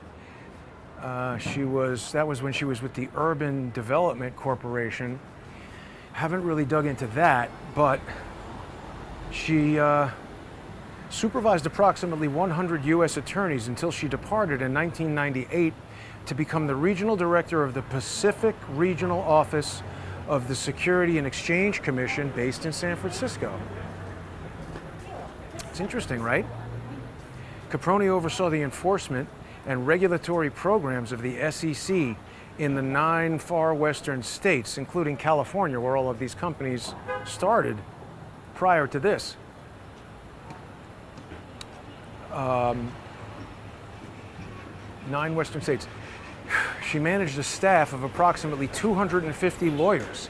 So that means there's 250 likely means there's 250 lawfare practitioners out there who apprenticed under Valerie Caproni, which is an unenviable place to be. She's a heavy, unattractive woman. I'm not a biologist. She might be. But 250 lawyers, accountants, and examiners located in Los Angeles and San Francisco. It'd be interesting to know who some of those people were who were working at the SEC in 1998 to 2001. But while at the SEC, Caproni increased dramatically the cooperation between the SEC and federal prosecutors in order to maximize the impact of enforcement actions. In 2001, she returned to New York as counsel at the law firm Simpson Thacher and Barlett, specializing in white-collar criminal defense and SEC enforcement actions. Isn't that interesting? It almost seems like she would have set up a variety of different enforcement actions at the SEC, which she was then an expert in. And then if you happen to hire her law firm, seems like she could help you get out from under all that. I mean, if your old boss calls you and says, hey, my client's got a little problem over there. Seems like she's able to do things like that, help people out. She was presiding over this Felix Sater case. I think I've mentioned. This was another component of the lawfare in the Emmys case. The attorney that I hired, who was recommended to me by Jared Beck, who was introduced to me, of course, by George Webb. That attorney was Jonathan Snyder. His only other client at the time that he was representing my company was Felix Sater, who I did not know at the time, but he should have known, he must have known that Sater had a 25-year history, or 21 at that time, as an FBI UCO. A confidential human informant. He might not even be technically a UCO. Stupid people who work for the FBI, like, I mean, it's redundant, but I'm talking about Robin Gritz. They'll tell me, oh no, he's not a UCO, he's a UCA, he's a this, he's a that. You know what I'm talking about. These are assholes like that guy in the Fauci shirt who are working for something that is working for something that is getting direction from something that gets direction from the FBI. And that's how they do it, through cutouts. Because they're not going to get an FBI agent out there and have that be exposed. They want that guy to work for some marketing firm or some PR firm or some security alliance of some kind. There'll be an LLC, there'll be a nonprofit. The nonprofit hires the LLC because, of course, you can have line items for marketing in your 990s. For your LLCs, for your nonprofits. You can hire for-profit companies. See, a curious journalist, rather than a paid undercover operative like Tobacco and his girlfriend, would say, wait a minute, what are you talking about? Michael Flynn stealing money? Laundering through a nonprofit? That sounds crazy. Patrick Byrne, all these guys that are heroes to the whatever crowd there. I was very disappointed that Joe Hoft just cut the show and left when I hadn't even actually gotten into this. All I did was post a comment about Stephen Biss having a stroke. And Joe's brother, Joe, Michael Flynn's brother, who I previously thought I had a good relationship with. He had appeared on the show as a guest. We were nice to each other. I had no beef with him. started insulting me on Twitter. I didn't even realize they had a relationship with Stephen Biss. I think I might have seen that at one time, but I just didn't, it didn't register. I started to think, well, you know, maybe now that this guy, I have to give people benefit of the doubt. I can't just jump to the conclusion that they're, you know, social engineers and operatives. So I said, well, you know, Biss, he's been representing Devin Nunes for a while, so perhaps he's established himself as kind of like a pro-MAGA attorney, and maybe he fooled these guys. Same thing with Robert Malone. I didn't know him. When I contacted him, it was quite difficult to get his contact information, and the person who gave it to me did it very reluctantly. I don't want to go into the details of how I negotiated that, but I could tell. That person did not want to give it to me, but I got them into a position where not giving it to me, oh, there's construction here. I'll have to go around. Anyway, I got that person into a conversation where a refusal would have been quite awkward for them.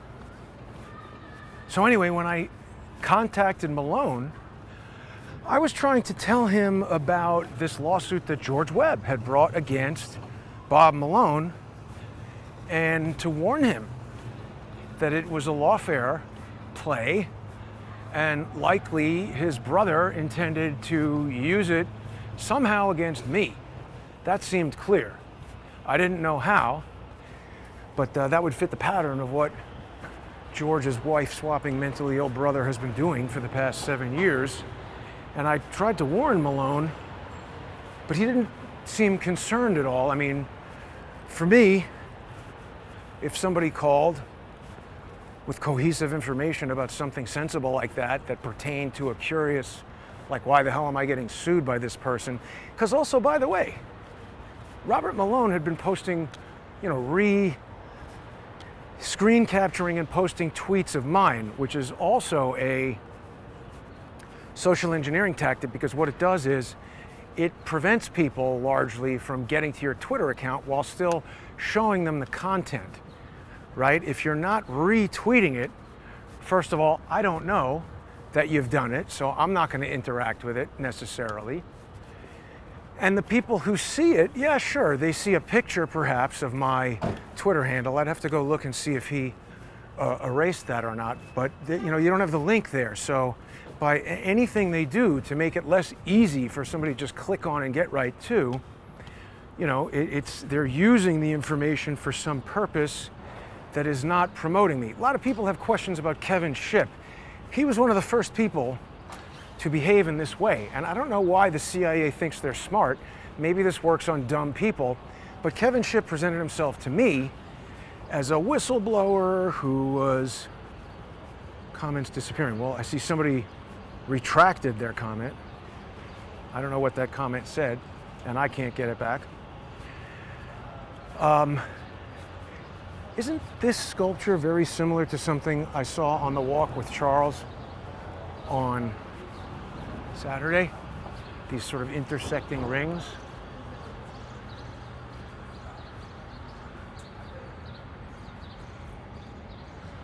Looks great. Happy graduation. Whoop.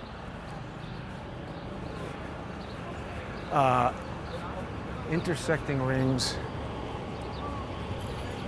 Yeah, George's brother has spent 7 years ginning up these lawsuits against other people that he then works into somehow doing something to me. And it was very probable in my mind that that's what was going to happen with this George Webb versus Robert Malone case. I say that because George had sued CNN in Michigan, and that's where that whole business with the clerk of the court assisting them, according to evidence that's in the public domain, that Kenneth Engberg of the FBI and a police detective whose name I forget at the moment, LaJoy or something like that, police detective in Detroit, they both said that the evidence that I presented was incredibly compelling. They saw no other evidence to contradict my conclusions, and they both agreed that the document was forged, the clerk was the only probable suspect who would have had the ability to file it, given all the anomalies that I pointed out, and that he would obviously only be motivated to do that by George or his brother. Based on the evidence that we had, why would this guy who has nothing to do with me suddenly become interested in suing me, George's brother's favorite pursuit for the past 7 years? Just didn't make sense. Now, George's brother is all over court talking about, all kinds of nonsense. And it's lawfare. I say that because I see them doing certain things. John Cullen noticed on last night's show that this Hollywood Reporter article that was published about the Emmys lawsuit was just replete with absolute lies, things that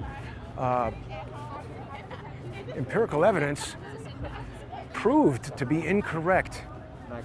And I told them that the guy just basically verbatim repeated what was in the lawsuit. It's an important point that I hope people will remember, because that is one element of lawfare. Once it has been ruled in court that Donald Trump or Jason Goodman did X, Y, or Z, people can go around saying that without concern of being, sued for defamation or otherwise jammed up for doing stuff that might get you jammed up. So, one of the things that I had mentioned in my complaint that Snyder wrote was just this issue that I had found evidence that Adam Sharp himself put into the public domain. I didn't know anything about Adam Sharp or Roger Sharp until he started trying to ruin my business and my reputation, doing things that infringed on my constitutional rights and just basically being a reprehensible turd, which he is. He put evidence into the public domain that showed that his father was in the Dallas police station on November 22nd, 1963, reporting that Lee Harvey Oswald had shot Kennedy. In fact, it was his father in the iconic news footage that everybody has seen, even if you don't remember it, standing in the hallway at the police station saying Lee Harvey Oswald has been accused of or charged of shooting the president, whatever he said. And I just made some sort of factual comment about that, and I mentioned that, the church committee hearings, William Colby declassified a formerly classified CIA program called Operation Mockingbird, where the director of the CIA admitted, and the Senate concluded, that the CIA had paid and otherwise influenced journalists in the late 1950s and 1960s through the 70s, right at the time that Roger Sharp was coming to notoriety and winning Emmys, and his son later got an Emmy or a Television Academy scholarship from their foundation. Boy, that's a lot of benefit, bestowed upon the Sharp family.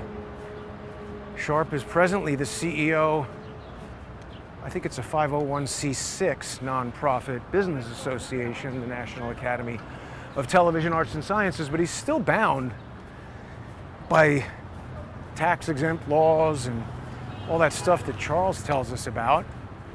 I don't believe he's allowed to secretly run a private for-profit LLC like Sharp Things.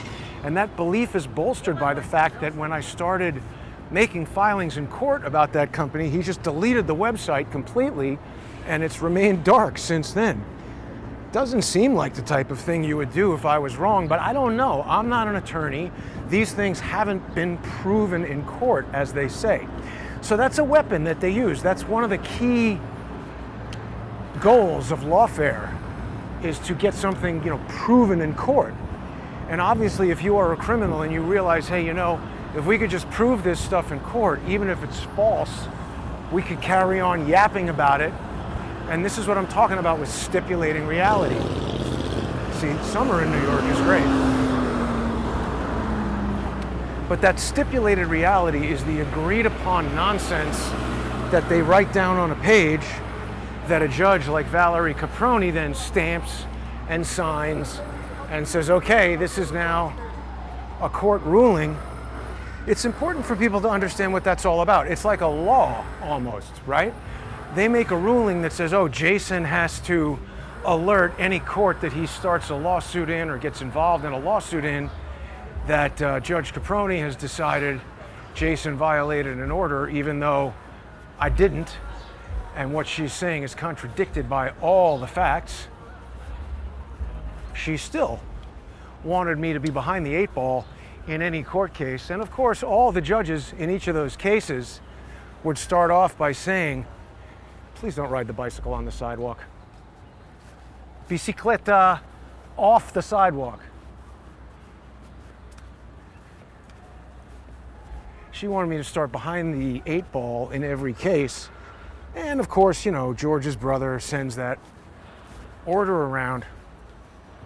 But it was an unconstitutional denial of my rights. There's certain things that I'm not allowed to speak about. I mean, even the fact that the image that I created, you know, Caproni determined that it was a violation of copyright. There was no jury.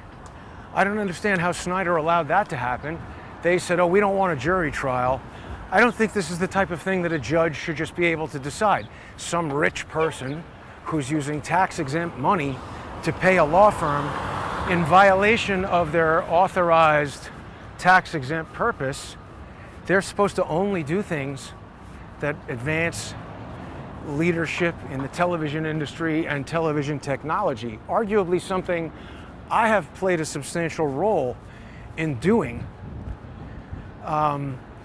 Certainly in the live streaming space and in the stereoscopic space before that. No, they decided they were going to sue me, and we went into some detail about how that was unreasonable yesterday and how it exploded in their face and continues to. All of this stuff is going to be decided by the Second Circuit. Now, we don't know what they're going to say, but this 60B4 motion that I put in, I think in November or something like that, basically says there was a clandestine, illegal relationship between the judge and the plaintiff. Look at this DoorDash asshole. And that they did all kinds of stuff to prevent me from broadcasting, violated my constitutional rights, denied me due process under the law, and therefore, Judge Caproni's ruling is void pursuant to Rule 60B4. Now, I don't know if that's correct or incorrect. I think it's correct. But of course, Caproni denied the motion. It was a motion seeking relief from her own order. And she denied it. So it's that denial that got appealed. And now all of that evidence is before the Second Circuit, and we'll see. I get the feeling that it's one of the first kind of like properly written motions that I've entered with cognizable legal arguments. A lot of the stuff that I put in the past, I look at now and I realize it had no chance. Improperly done, not you know, getting the point I needed to get across. I think this is different. I hope I'm right. I don't know. I'm not an attorney. None of this is legal advice. Nobody should take legal advice from me. I'm not qualified to give it. David says AI is suing and all useful idiots who live in their van. Ha! Yeah, no, AI is not suing it. It's me suing it. I am using AI. Everybody sees that. I'm using AI. Here's a Muppet Show dog. A dog that could be a Muppet. Everybody sees that I'm using AI to create artwork.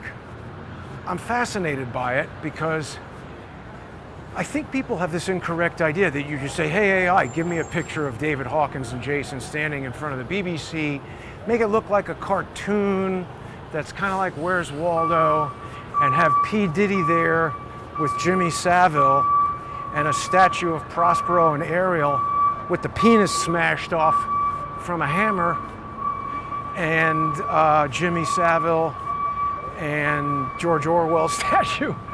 No. It is true that AI helped me create those images.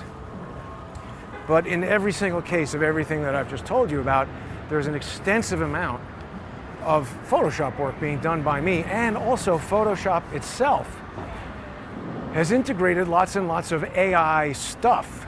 So I see a lot of people going on Twitter and elsewhere saying like, is this AI? Or having some website that you just load the image in and it says, is this AI? And it's just like not a even correct question. The question is, has this photograph been manipulated, and was artificial intelligence used or involved in that manipulation? Because people are acting like you could never do this before November 2022 when ChatGPT and these other large language models started getting involved in making photorealistic and other types of images. That girl's incredibly beautiful. I think it's not wise to walk around New York City in a bodysuit like that, but she looked great. The point is, on that fateful day, in the police station in Dallas, November 22nd, 1963, Lee Harvey Oswald was presented with a photograph that was allegedly obtained from the garage of, what was her name, Payne? I'm forgetting her first name, but Mr. and Mrs. Payne, who a lot of people seem to think worked for the CIA. The husband, I think, had something to do with Bell Helicopter. They sold a lot of Hueys to the US government for the Vietnam War. But the Paynes had this photograph of Lee Harvey Oswald in the backyard. And the thing that is weird is that the negative from it is 120 roll film, and there was even some forensic investigation of the camera alleged to have been used to take the picture, and they determined that certain scratches on the gate of the camera had put, or certain anomalies in the gate scratched the negative, and that this negative was matched to this camera, which I don't know how many times that's been done. That's what happens when you take a cop and get him to come up with an idea for how to frame somebody with photographic evidence, because that's how you check a bullet against a gun. I think forensically matching film to cameras was pretty novel at the time. I'm not saying it's a bad investigation technique, but what I am saying is that I believe it produced a piece of evidence that would appear extremely compelling to a layperson, but Maria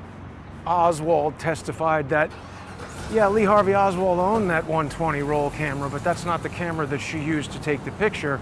She had used just a regular 35 millimeter camera to take the picture. And that makes sense. Something that people aren't thinking about in certainly 2024, and even in the 1990s. I was shooting roll film in the 90s. I got into photography in high school. And what you got to remember is 120 film, much more expensive than 35. And even if you were an enthusiast photographer, I don't know, you would select that 120 film. I shot 120 film when I went to Paris and wanted to do long exposures of the Eiffel Tower, you know, kind of a, I don't know about once in a lifetime, but special event type photography. And what seems more likely, particularly when you study the grain of the photograph and you understand the nature of photo retouching and the limitations of it in 1963 and what we know about it now, it seems like, and Lee Harvey Oswald even said this on the day, the 120 roll film camera was used to create an internegative, meaning somebody took a 35 millimeter picture of Lee Harvey Oswald's face, perhaps standing in that backyard, and then took a picture of another guy, what was his name, Roscoe White, and they even identified some anomaly in his wrist that matches a broken wrist that White had had. I think his name was White. Roscoe? I'm forgetting these names, and this is all coming off the top of my head. Anyway, he was a Dallas police officer. Maybe a Dallas police officer with photographic expertise who would come up with this stupid idea of a ballistic match between a 120 roll film camera and the negative that came from it. But If you were doing photo retouching, then you would use 120 film because it had dramatically higher resolution than 35. And when you're cutting things with a knife, like a picture of Oswald's face, you want to photograph the composite at the highest resolution possible and then print it down to essentially, lower magnification. When you print an 8x10 from a 35 millimeter negative, you're blowing that image up much more than if you print the same size 8x10 print from a 120 negative. So lots of shenanigans surrounding everything that happened at that police station where Adam Sharp's father happened to be reporting that day, even though he was from Oklahoma. I guess it's pretty close to Texas, and it was an important event. But didn't ABC News have correspondents in Dallas? Seems like a much bigger metropolitan area than Oklahoma. Why would they need to pull Roger Sharp? And also, remember, David Hawkins told us that the Telstar satellite that enabled live video broadcasts had only been launched, I think, in May of 1963. So these type of remote video broadcasts were pretty new. And it's interesting how Roger Sharp was involved in this new emerging technology that perhaps the government intended to use to deceive the public. And it appears that his son is involved in a similar technologically evolved version of the same kind of thing. It's just a coincidence, obviously, because otherwise it would be a conspiracy theory, according to Judge Caproni. I don't know. I didn't tell Roger Sharp to go to Dallas on November 22nd, 1963. I guess somebody from ABC News told him to do that. But anyway, I just spoke about the fact that he was there and that William Colby revealed in 1975 or 1976 through the Church Committee hearings at the Senate that the CIA admits they paid journalists to lie to people. And I believe I suggested that it was possible that his father might have been involved. Now, instead of ignoring that, which probably would have been smart because it had really nothing to do with the claims in the case, it was just a bit of side information, they said, oh, you know what it was? I think I had said it on air. That might have been it. I said it on air, and to counteract it, the lawyers for the Emmys put into their complaint a claim that I had alleged, because they wanted to sue me for defaming Roger Sharp. That was a component they wanted to add there. But they said that I had alleged that Roger Sharp was involved in a program to drug people and get involved in mind control. Now, I never said that, and I have not seen any evidence that would cause me to believe that. I am aware that the CIA also declassified something called MK Ultra, which the CIA tells us was a project to investigate psychoactive drugs like LSD and to determine if they could be used to control people or manipulate people. I don't know much about it. The CIA does, but I never said Roger Sharp was involved, and I think they injected that in there so that if people read this, it just looks ridiculous. They don't want to give you the actual facts, and what they know is going to be, certified by the signature of Valerie Caproni. Something else that's been brought to my attention again recently is the Order of the Freemasons. This is their New York City lodge, right here. It's a substantial building, and they have a lot of substantial buildings in a lot of different cities. I really don't know what these guys are up to, but the mixing of religious symbols and rituals, it's very reminiscent of that, who is that guy that Lee was talking about? Ferris Wilks and his Yahweh something or other. But that mixes elements of Judaism, Christianity, kind of similar to to the Masons. And then we've heard other people tell us about the Khazars and the Khazarian Mafia. It seems like that's pretty similar to the Masons too. And then I've only just recently, maybe other people know this, I've only just recently learned that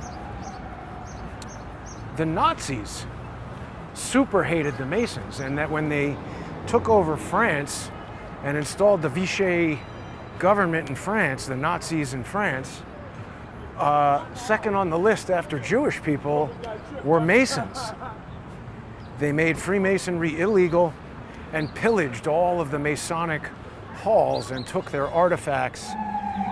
And this was somehow linked to that thing that Shepard told me about. Again, maybe other people know about this. And then people always say like, oh man, Jason, how do you not know about the Thule Society? Everybody knows about that. I didn't. I don't think I knew about that until Shepard told me about it.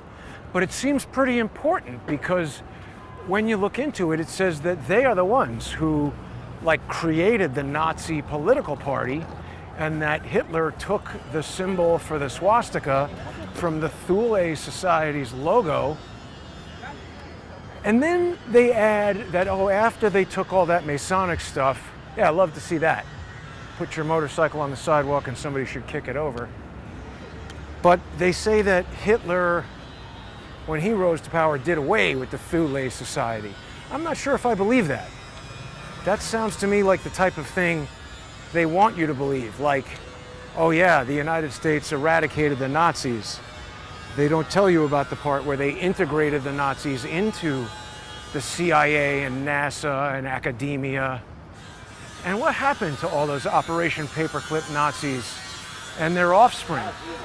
You know, it's recorded that something like 1,600, those idiots were going to do something, I think.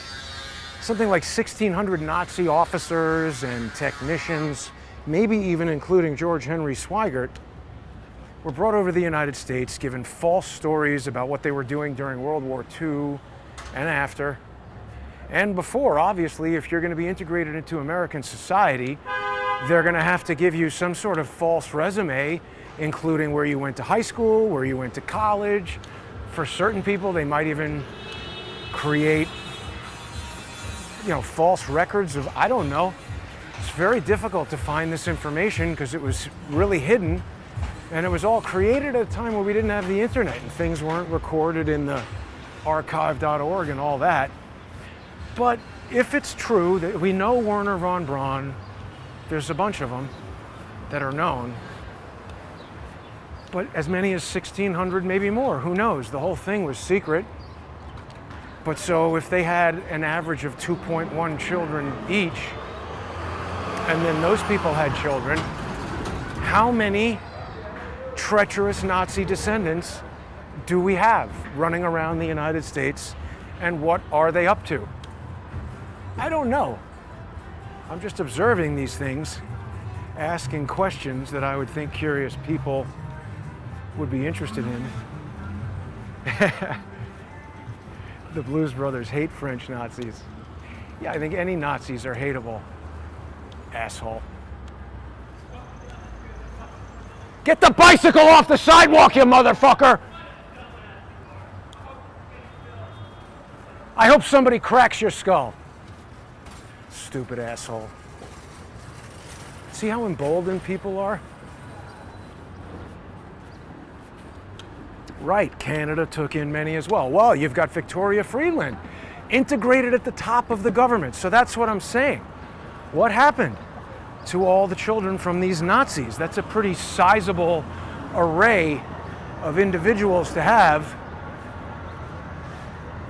Do the math. 1,600. 2.1 average children. Okay, so that's 3,200. 2.1 average children from them.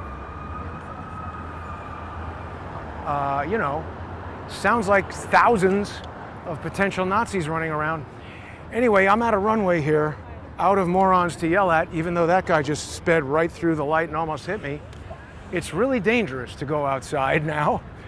So please become a sponsor.